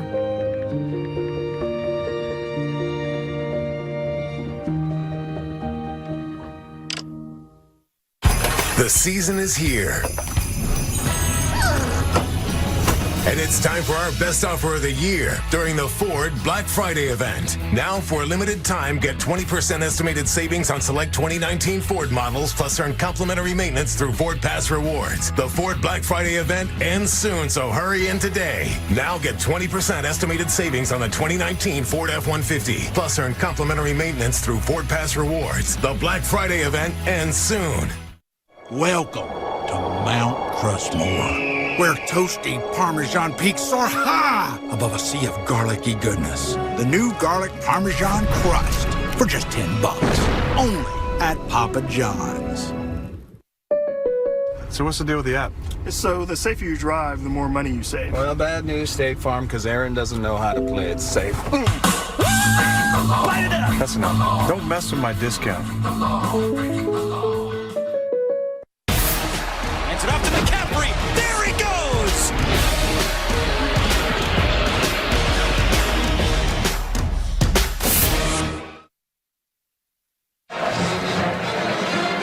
High atop Sanford Stadium in Athens, our aerial coverage sponsored by State Farm.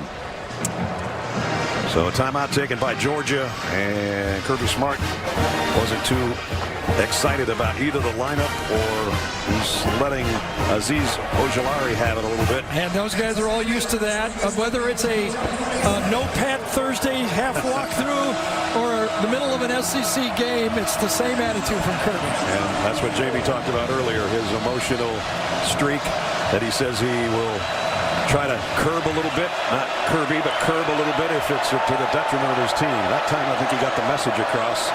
It's 3rd down and 1. Yeah, I think they're going to throw it here, don't you? All 3 receivers are up top. Mond has time and got it complete. And it's the tight end. Weidermeyer almost took it. Tripped up, or he would have been gone. Absolutely. And this had to be a perfect throw to stick it in there. Look at that angle. LeCount had a shot for it, and at the end, it was Tay Crowder, I think number 30, that just tipped his toe. Pick up of 20, though, to the big tight end. First time he's made an impact play.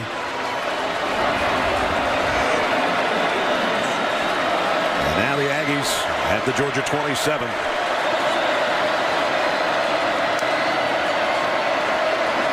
Blitz coming. Mond, play action, has to throw it off his back foot, lofts it out.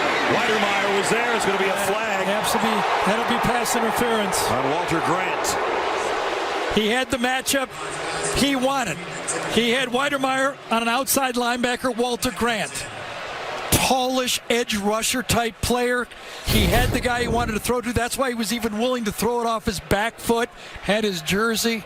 Held down his arm, it looked like to me. Yeah. You see a pass interference, defense number 84, 15-yard penalty, automatic first down. So Georgia, a penalty that's costly after they'd gone the entire day penalty free. Well, you know you're a Georgia fan when you boo that one. Yeah, that was pretty obvious. Right. So more yardage this quarter than the first 2 quarters combined. And the Aggies knocking on the door now. First down at the Georgia 12. 2-score game right now. Georgia almost jumped offside. Mond throws too far in front of his intended receiver, Jamon Osborne. Tyson Campbell was covering. Well, you can feel the pressure starting to build right here as A&M has this drive. Pass just a little outside. Georgia's had 2 3-and-outs already. If A&M puts a TD on the board, you can feel the pressure starting to build and why Georgia needs a stop here. I can see why Osmond was complaining because there's a handful of jersey or T-shirt or something.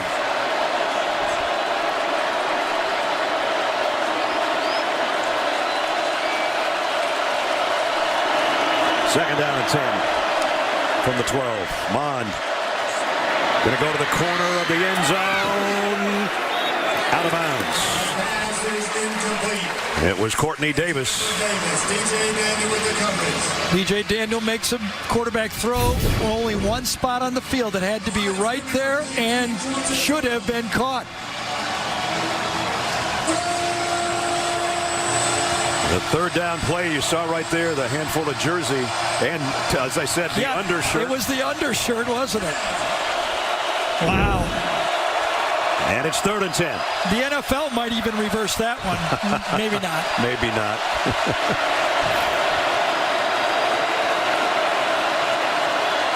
Empty backfield for Mon on 3rd and 10. Flags down, whistles blow.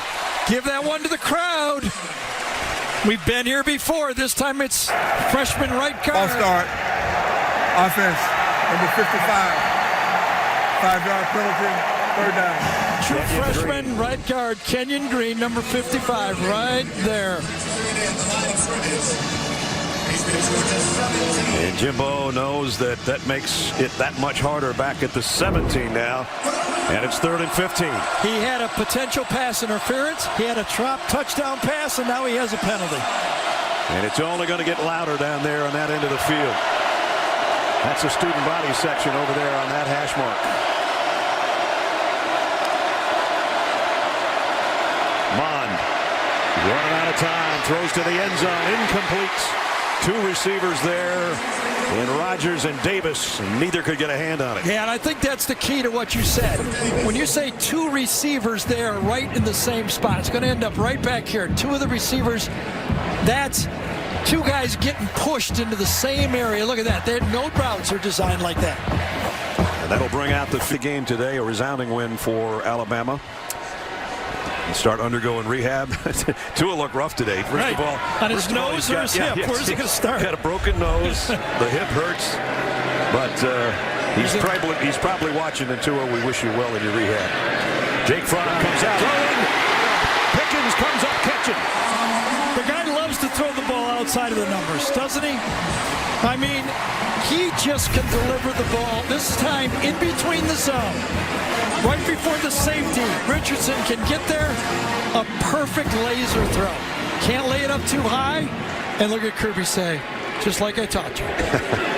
You could see him. He's starting to get it. 41-yard pickup to the freshman Pickens. And a first down, Georgia at the 34, the Aggies. DeAndre Swift made one guy miss. Cuts back to the inside.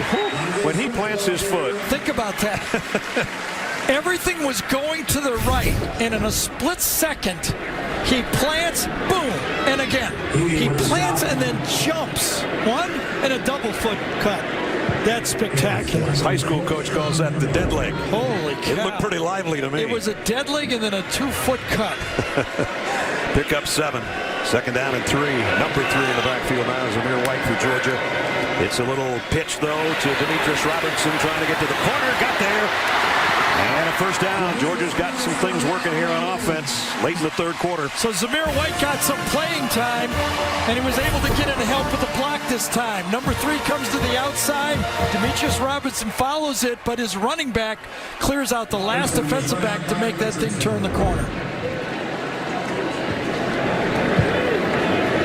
And we told you in the red zone, almost perfect. So you can just about count on points, but Georgia would love a touchdown instead of settling for Rodrigo Blankenship's field goals, of which he's hit 3 today. Swift switches sides now to Fromm and gets the handle. Coming to the left. A stiff arm and a flag. Swift around left end. The flag comes in. Yeah, I think the flag was on the first guy coming to the outside. Pickens on his block from the wide receiver spot is going to get called.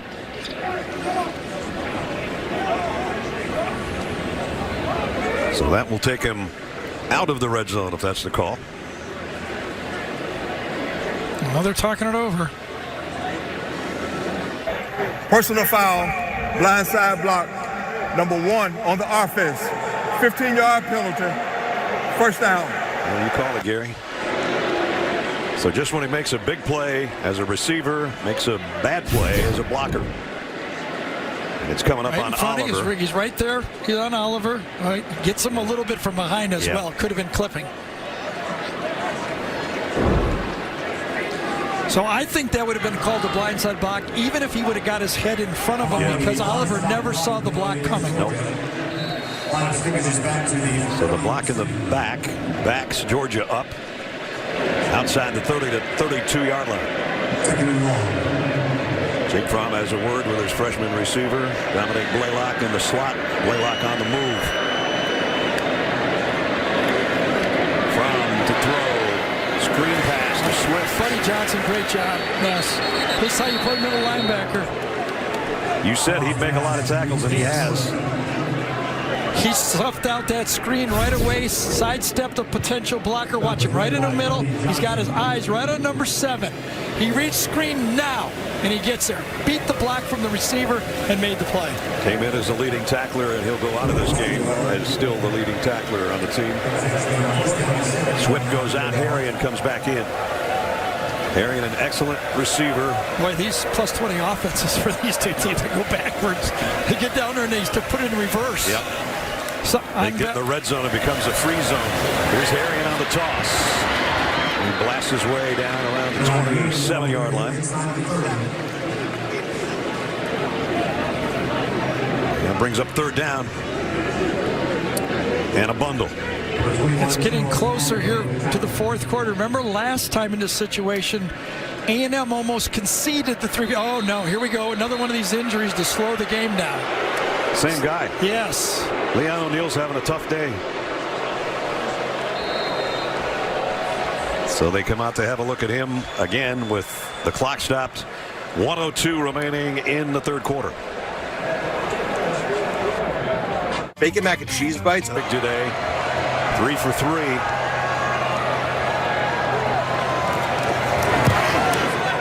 He's 4 for 4.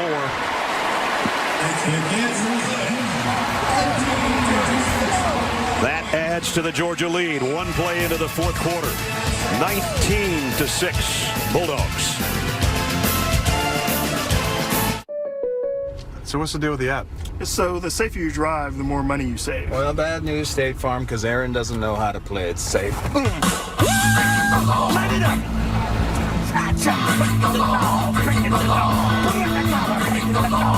It's yellow, floor it! That's enough. What? Don't mess with my discount. What are my other options? Get a discount up to 30% with Drive Safe and Save from State Farm.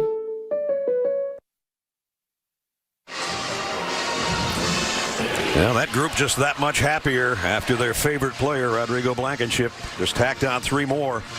Career high 4 field goals today. And we mentioned a school record now. It's up to 418 points. 2nd all-time in SEC history.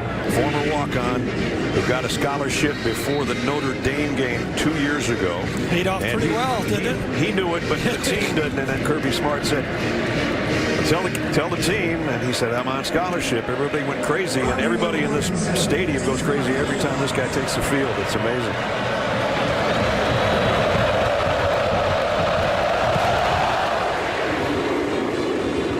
And boots this one out of the back of the end zone. Let's check in with Jamie. Brad, the First Lady of Texas A&M, made a trip all the way to Athens. The A&M Aggie dog, Reveille, met Uga today, her SEC counterpart. I tried to get them to tell me what they were chatting about, but they don't kiss and tell. But I did inquire. You know, there's an urban legend that Miss Rev, if she barks in a class is canceled. So Uga is trying to conspire with Miss Rev as to how he could, help some of the Georgia students in that respect. Good sportsman, canine sportsmanship between Uga and Reveille. 2 good-looking dogs, I'll say that. You got it. First down to the 25. Get in trouble and hit as he throws. They might crawl grounding on that. It didn't get past the line of scrimmage. The Trayvon Walker who was draped all over him again. That kid's becoming a force. So first they'll find out if it's a fumble or not. Then they'll decide if it's intentional grounding. Was there anyone in the area that he was throwing to? That's definitely a throw, in my opinion. They're going to let it go. And it was Trayvon Walker. He just took the blocker and the quarterback and everything in. Gene Steratore is our rules official. Gene?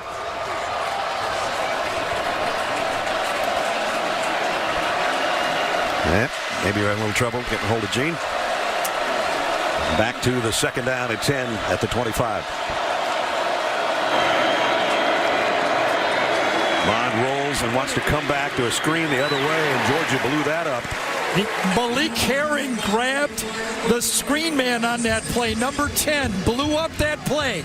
What a great play by Herring, number 10. It was going to be a throwback screen. I don't know if I can find Herring to start with. He's on the end. Right Watch him right there, right in the middle of the screen. And that blew up the play. And another one. Jimbo Fisher's going, what about Holden Spiller trying to get out there? Yep, no doubt. He's got a legitimate gripe. I do think sometimes they give leeway to those linemen because the running back could be coming over to block them, so they give them a little bit more leeway. Georgia going to bring an extra guy. They'll come with 4. Mond on 3rd and long. Connects. And it's a first down to the big tight end, Weidermeyer. Boy, you got to have a lot of guts to make this throw. It's a deep zone. You're throwing it right in the middle of this zone. Watch when he lets this go. He's got the corner he's looking right at. If that ball's out a yard, that could be a pick. Mark Webb made the tackle, but not before Mond got the completion. 13-yard I think that's the most impressive throw of the day. Fromm has one down this left sideline. Those are the 2 best ones I've seen. The wide receivers that Kirby Smart was so worried about have not been a factor, but Weidermeyer now in this half has a couple big plays. And that one, I think his arm was hit as he threw that to the sideline. It was Webb again. Webb was caught on the zone last time. This time he's blitzing. He had him right in his face, and there's no way Kellen Mond wanted to get a sack, so he got rid of it early. Coming right at him, watching. He sees a free runner, and he goes, I just got to let this go. I cannot afford to take a sack on first down. So Webb comes out. Georgia continues to rotate on that defense. A minute into the 4th quarter. 13-point Georgia advantage.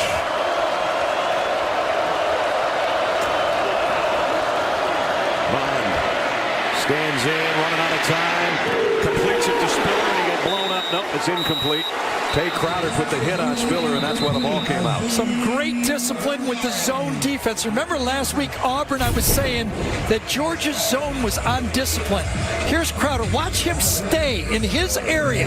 Patient, patient, patient, and it pays off. Oof. And a hit on the quarterback by Ojulari at the end, just for good measure. 3rd down and 10. 3 for 13, as you can see.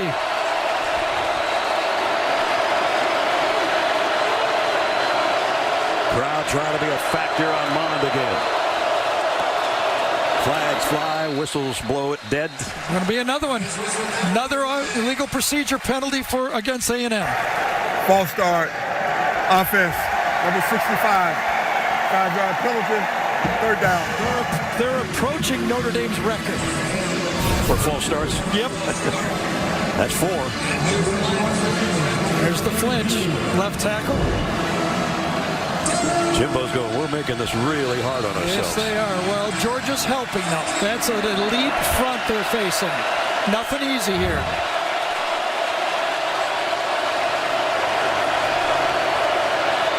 Third and 50.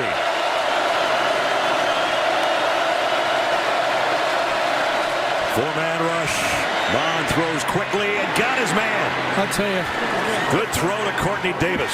Remember when we did the A&M Alabama game, Ness, and I asked Jimbo about throwing over the middle, and he said you cannot have a good pass offense unless you're willing to throw the ball between the middle of the hashes. Yes. That's the 3rd one we've seen, and they do it as well as anybody. The Georgia fans are having flashbacks of the slants of Auburn a week ago. Yeah, these are the deep crossing routes. Right. A little different look, but just as effective. First down just outside the Dawg 46. Blitz coming this time. Mond, far side, completes it to Rogers. And Rogers trying to take Campbell with him. Finally, the count comes over to help clean up. It's another Aggie first down. And I think right now, if I'm calling plays, unless I get a big sack or something, you see the outside route to Rogers, I'm thinking right now as I call plays, I can't get a field goal here.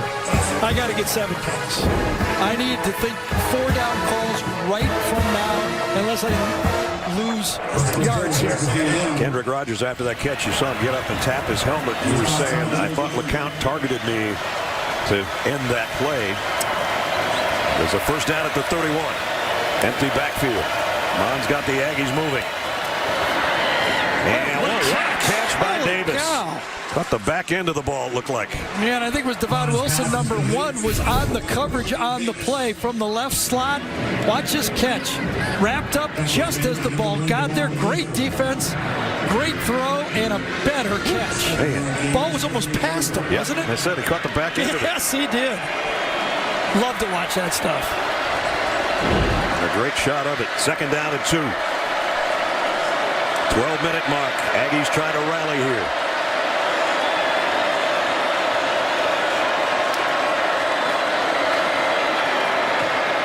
Thrown out in the flat to the tight end. Georgia can't bring him down. He's got the first down. Yeah, he ran right through the tackle of Tyreek Stevenson, number 7 that time. That's a big man. Remember, this is a true freshman. He's going to be a future superstar in this league, and you can see him just run through those plays. There aren't many freshman tight end in the country any better than that guy. 6'5", 260 out of Dickinson, Texas. And they keep from losing yardage in the red zone. They're 1 yard into it. 1st and 10 at the 19. Ron loads, throws a crossing route again. Osborne, touchdown. Aggies. 19 yards.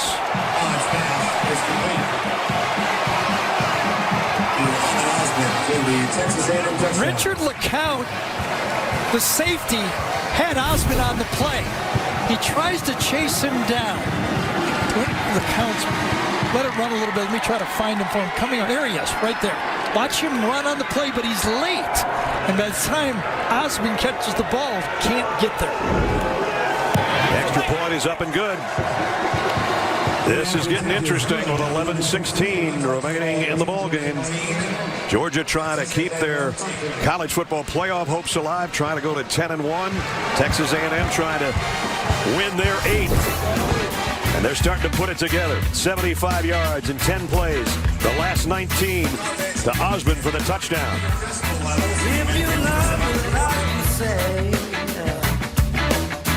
You're spending your days playing while still getting a check plan. Let us help with your plan. Yep, every month.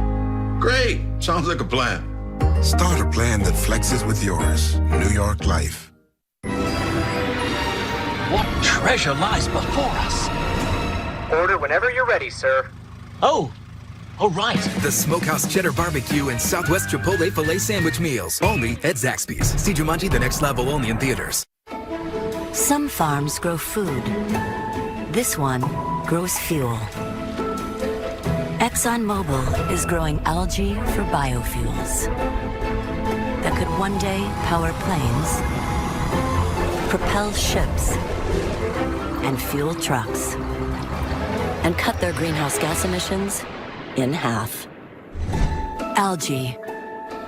Its potential just keeps growing. Now it's time for ExxonMobil game recap here on Senior Day in Athens. Everybody gets a picture with the head coach and their families, and then you go to work. Little canine respect there between Reveille and Ugga 10. And for the first time as SEC opponents, these two teams get together. And Georgia was not very hospitable so far to the Aggies ground game. Meanwhile, Jake Fromm was cold to start, warmed up on that drive to Pickens for the touchdown.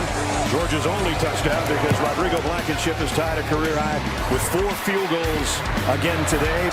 And then just moments ago, the capper, a 75-yard drive. Kellen Mond on the crossing route to Osborne, and Osborne puts it in, and we have a 1-score game on our hands. So just when it looked like if Georgia could get one more score and the Aggies would sputter, that the game would be kind of out of hand, it's nothing like that now.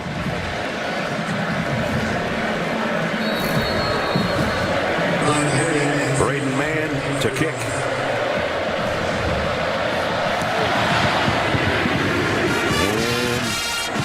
Ryan Harrigan's just going to let this one go with 11 minutes, 16 seconds remaining in the ball game, and now it's getting interesting, partner.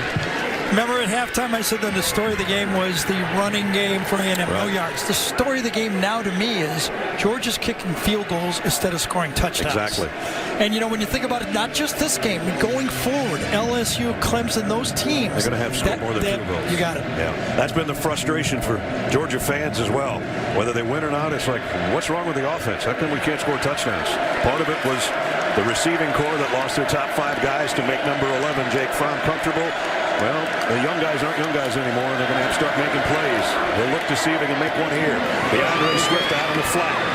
Just ran over the defensive back. Boy, he's had some collisions today. Damani Richardson, the true freshman, says hello to number 7 this time. Jeez. He can give you the dead leg or the stiff neck. Either way you want it, right? And he got about 7 on that reception. 2nd down and 3. Now the give is to Swift. And they've got him bottled up. He's going to lose a yard. Bobby Brown, one of the first guys there. 325 pounds of Bobby Brown. Yeah, number 5 and number 52, both inside making this play. Watch Matabike, number 52, and Bobby Brown.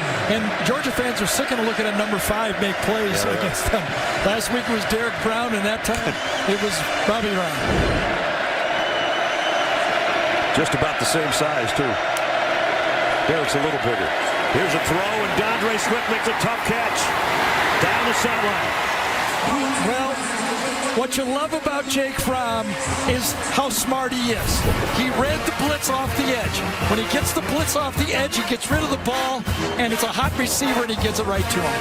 That's what Jake Fromm brings to the offense. He just doesn't make a lot of mistakes. Talked about Harrion having good hands. Nothing wrong with DeAndre Swift either. Pick up a 20 into Aggie land at the 48-yard line. 2 tight end set this time with Charlie Warner and Eli Wolf out there. Play action from. Going to go right back in the flat to Harrion, and this time it was too far in front of him. Incomplete. Yeah, I can't blame that one on Jake. Harrion was kind of positioning himself, actually moving backwards when Fromm tried to dump that ball out. That's kind of just a miscommunication play. Stops things with 9:25 remaining in regulation. He knows he's got to have a drive. Needs at least a field goal here.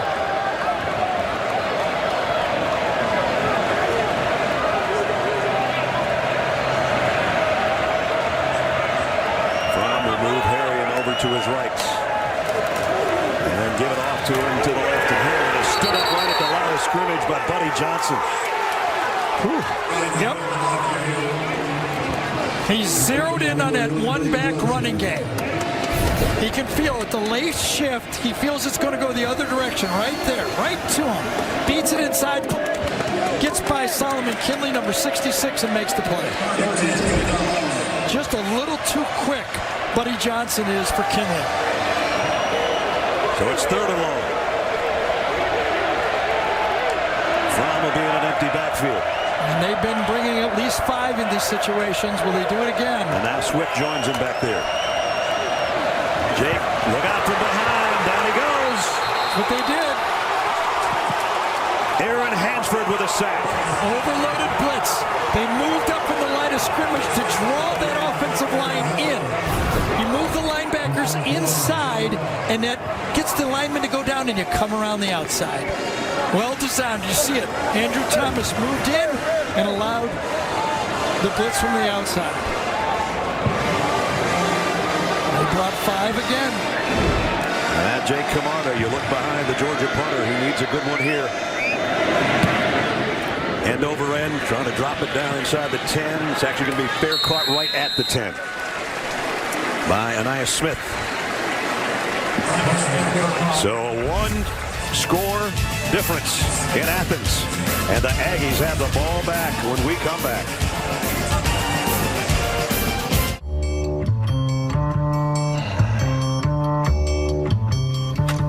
Introducing a razor that works differently.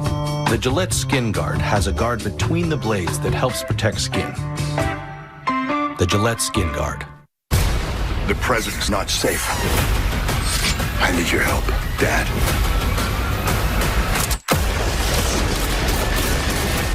You almost blew me up. You're welcome.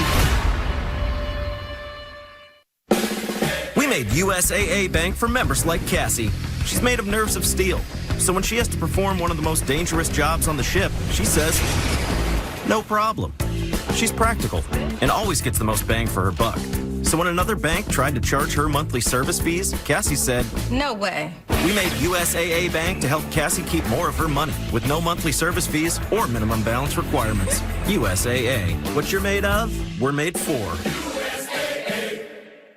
Our tradition for my football team is we dress up, shirt and tie. I had a tie, but I didn't know how to tie it. Usually I would have my dad help me when he was deployed. I'm thinking, don't worry about it. My grandma should know. He says, can you tie a tie? And I'm like, no. But we're on our way to Chick-fil-A. I recognize them because they came into our store so much. Miss Bertha and Mr. Terrence, I'm like, of course, I'll help them out and show them how to tie a tie. It wasn't just the tie, it's what was in your heart. It's my pleasure.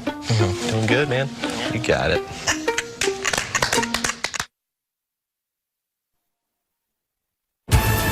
The Home Depot SEC on CBS is sponsored by USAA,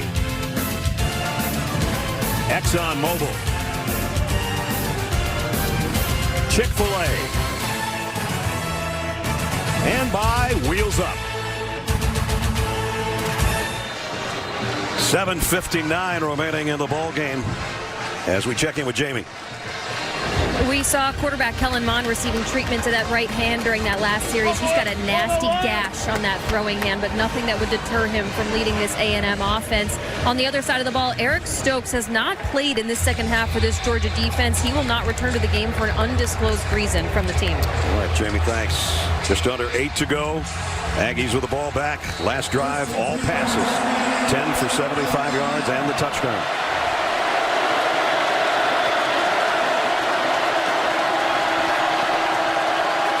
Georgia's crowd has made a difference a few times today. Trying to do so here as the Aggies start at the 10. Play action.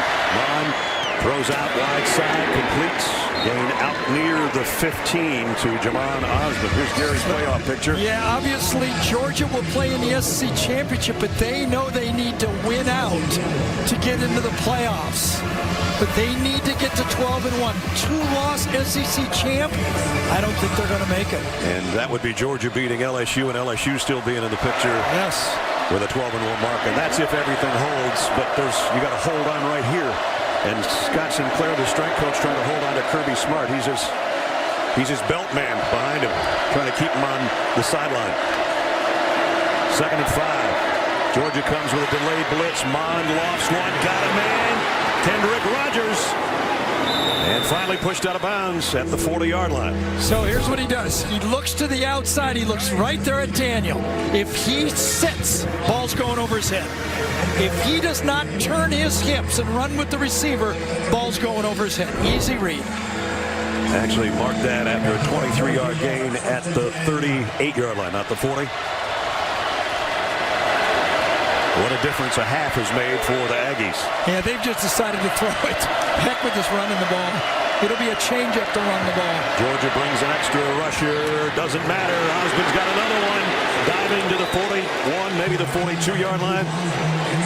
And the Aggies, just like the last drive, got it working on offense. Yeah, and the offensive line is now at least giving Mond room to step up in these throws. Another 20-yard pickup. Yeah, now he's feeling it. He's dumping the ball off. He's in rhythm. 24 for 40. He is feeling that game.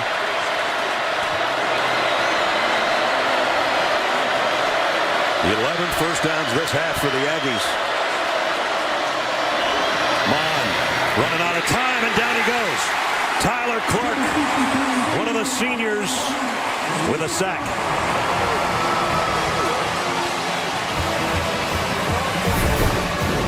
Tyler Clark right there. Let's see how he fights through it. The senior, his last home game. Inside, runs right through the center and the guard on the play and makes the sack. Kellen Mond looks down. Zone coverage back there. Has to get out of it. Aggies backed up now to their own side of the 50.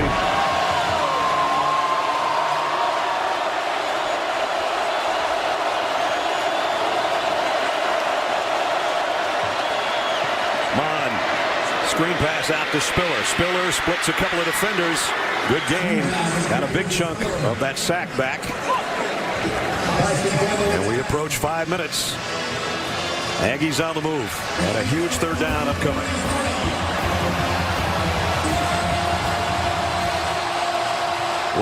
Kirby Smart's defense got dialed up. For the Aggie offense, it's all of a sudden in gear.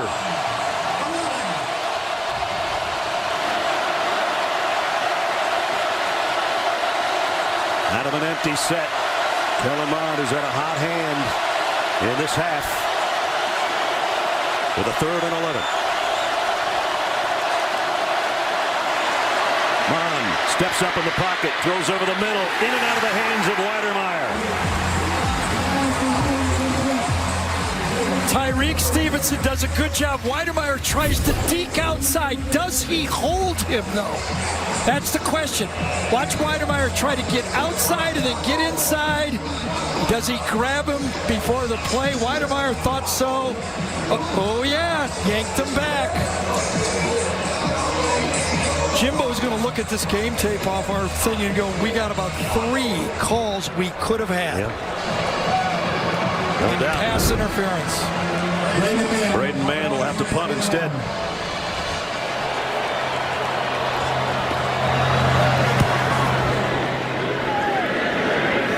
Trying to drop it inside the 10.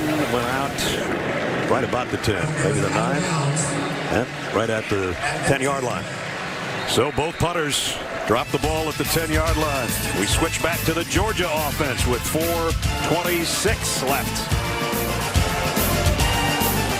There's just something different to a Disney movie. Verizon knows you love tackles from the secondary, just doesn't miss.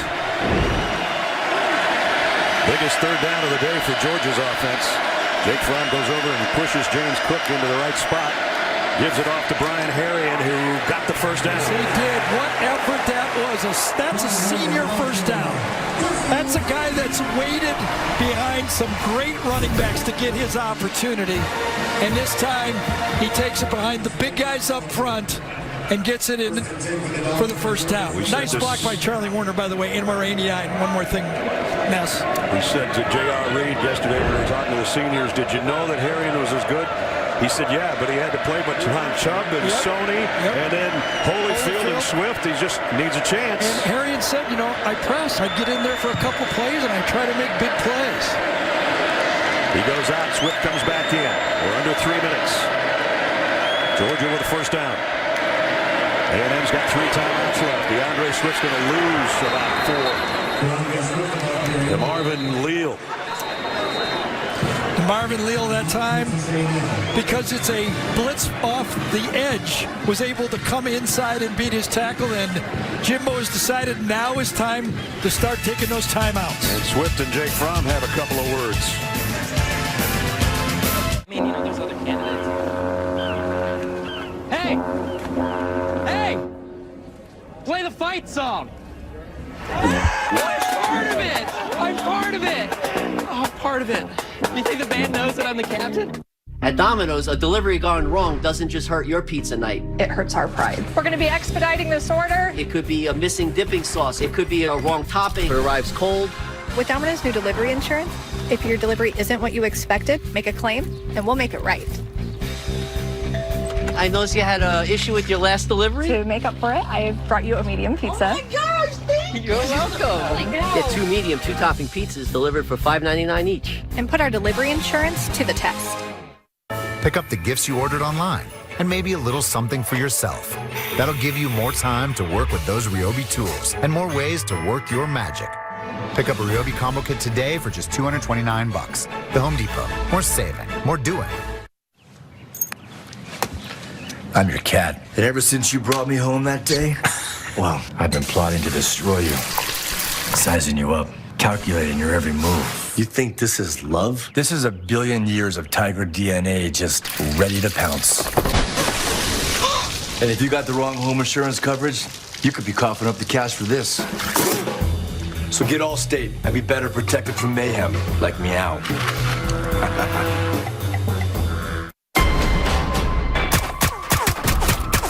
We have to find Mr. Peel quickly. A new NCIS Los Angeles, Sunday on CBS. The Russians hacked the 2016 election. Could it happen again? 60 Minutes investigates. Plus, can scientists read our minds with machines? It's all tomorrow on 60 Minutes. Hope it never comes to that. Timeout. After that last play, Gary and Swift and Jake Fromm had a few words. I'll tell you why right here. A&M comes with an edge blitz, which allows these linemen to go inside. Swift says you ran it right into the blitz. Watch DeAndre Swift get up and talk to his quarterback and say, you can't run that play into that. Jake goes, cool down, settle down. Big slick Swifty, calm down. Calm down. Couple more first downs and we're cool. 2:43, it's not cool yet. And down to 2 timeouts. Georgia likewise has 2. Slant, complete. Blaylock trying to stretch it out. He's a yard shy. It'll bring up 3rd down and 1. Well, Georgia fans have been wondering, when can we throw the slant? They dropped one early, and they just hit a big one there. A&M takes the 2nd timeout. Yeah, and they're going to gamble on this one. They had to take it. They have to stop them on 3rd and short.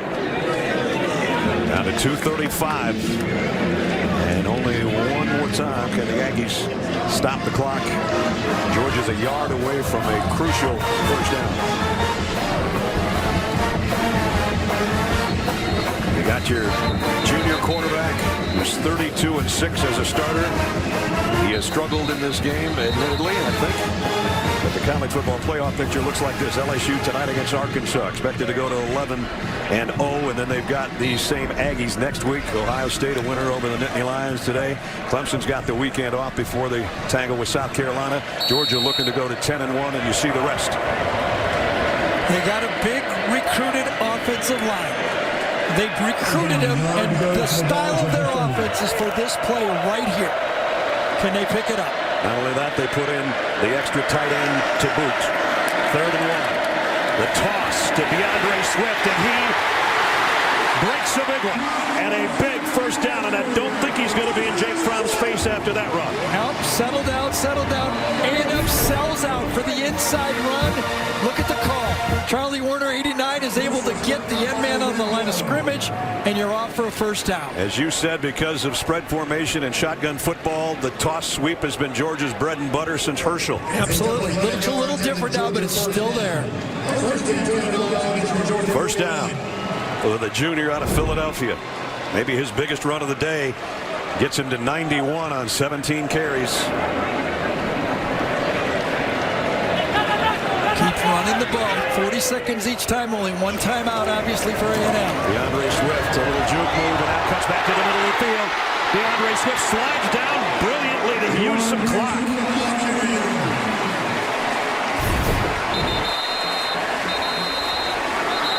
What? Man. He can do it. That just put him at 100 for the game. He did. Did he know where that first down marker is? Because another half-yard, game's over.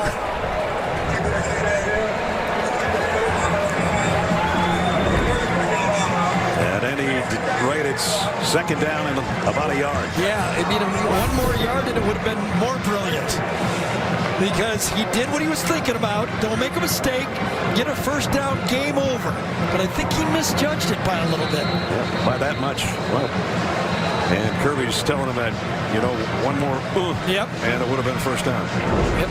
But he was thinking, keep the clock going. 100%. Use Texas A&M's last time out. Like I said, a half-yard more, game over.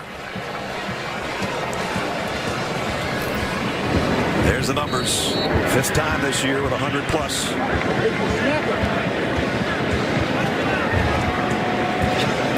106 last week of the win over Auburn.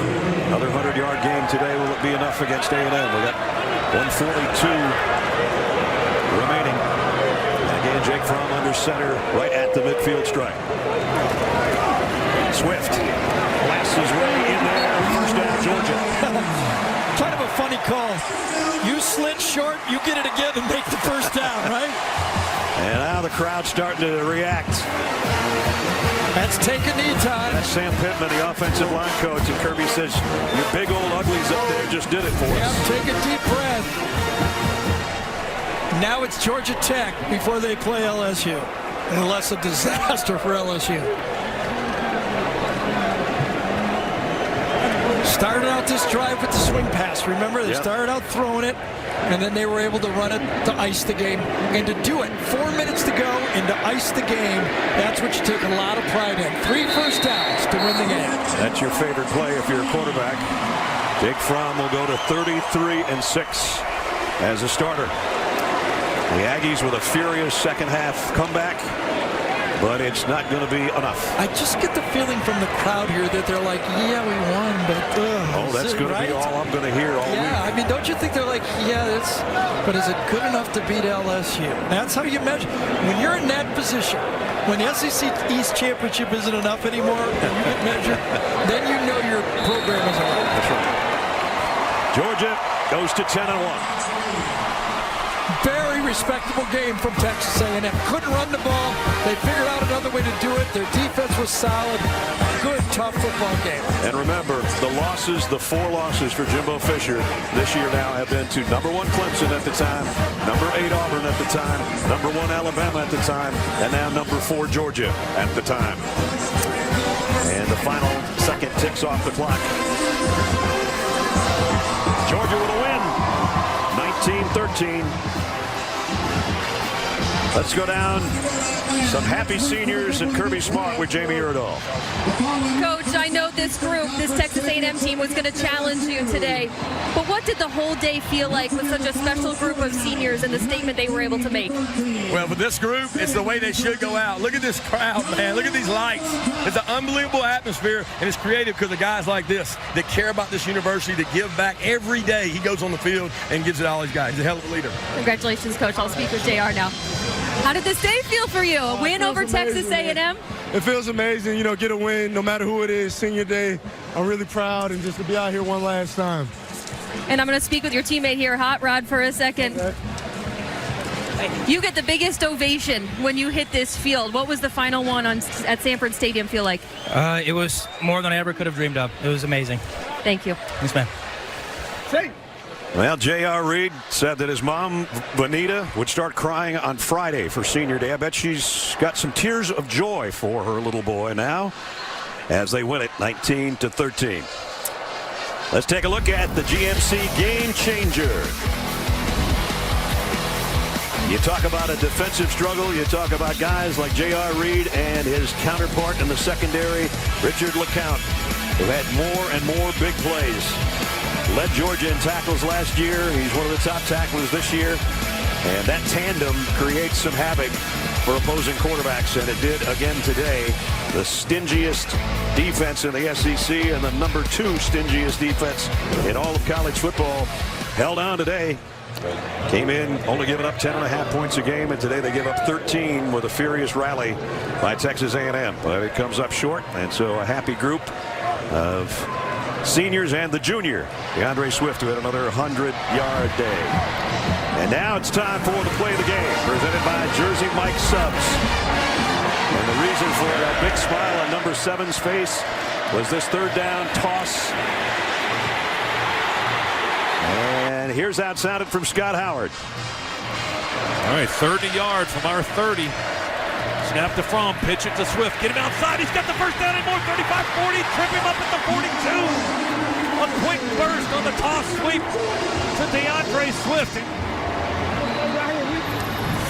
They started the game with that play, and they ended the game with that play. And now they're happy with the fans over there outside the hedges.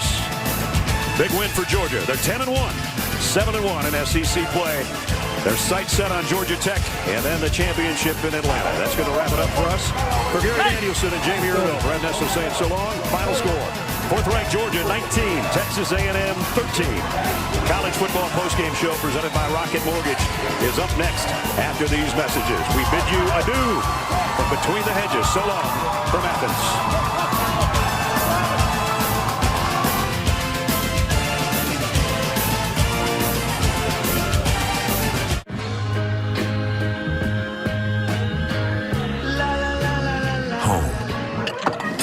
It's so much more than a house. It's where family gets together and traditions are made. By making the complex simple, Rocket Mortgage created a home buying experience centered around you, so you can turn your dream into reality and your house into home. Rocket Mortgage. Push button, get mortgage. Hey, my name is George, and I love the Chick-fil-A grilled nuggets. It's like me grilling at home. It tastes very similar to that, except the seasoning. I probably can't season it as well as Chick-fil-A does. The chicken's super tender, and honestly, the best nuggets I've ever tasted. My name is Meredith, and a little thing I love about Chick-fil-A's mac and cheese is the oven-toasted, cheesy top layer. If home had a flavor, it would be Chick-fil-A's mac and cheese. I'm passionate about it. She wanted to move someplace warm. But he wanted snow for the holidays. So we built a snow globe. Get that later.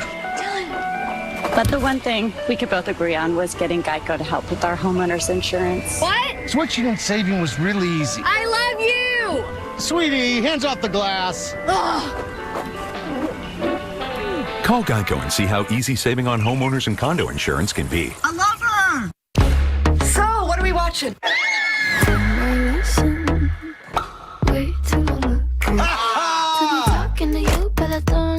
Should I take what I want when I want it? And I want you. Never boring, is it? Nope.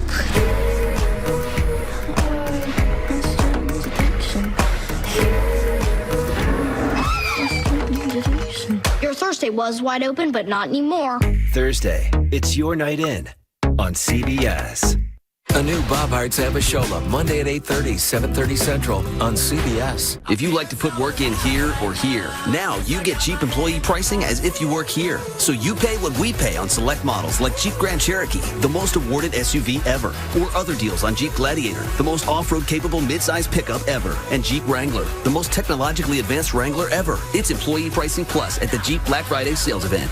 With employee pricing plus for everyone, financing at $7,788 below MSRP on select 2019 Jeep Grand Cherokee models in dealer stock.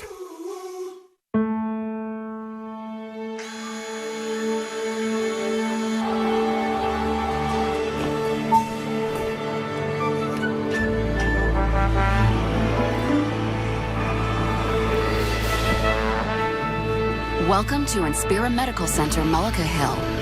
Leading-edge technology, exceptional doctors and nurses, next-level care, all right here.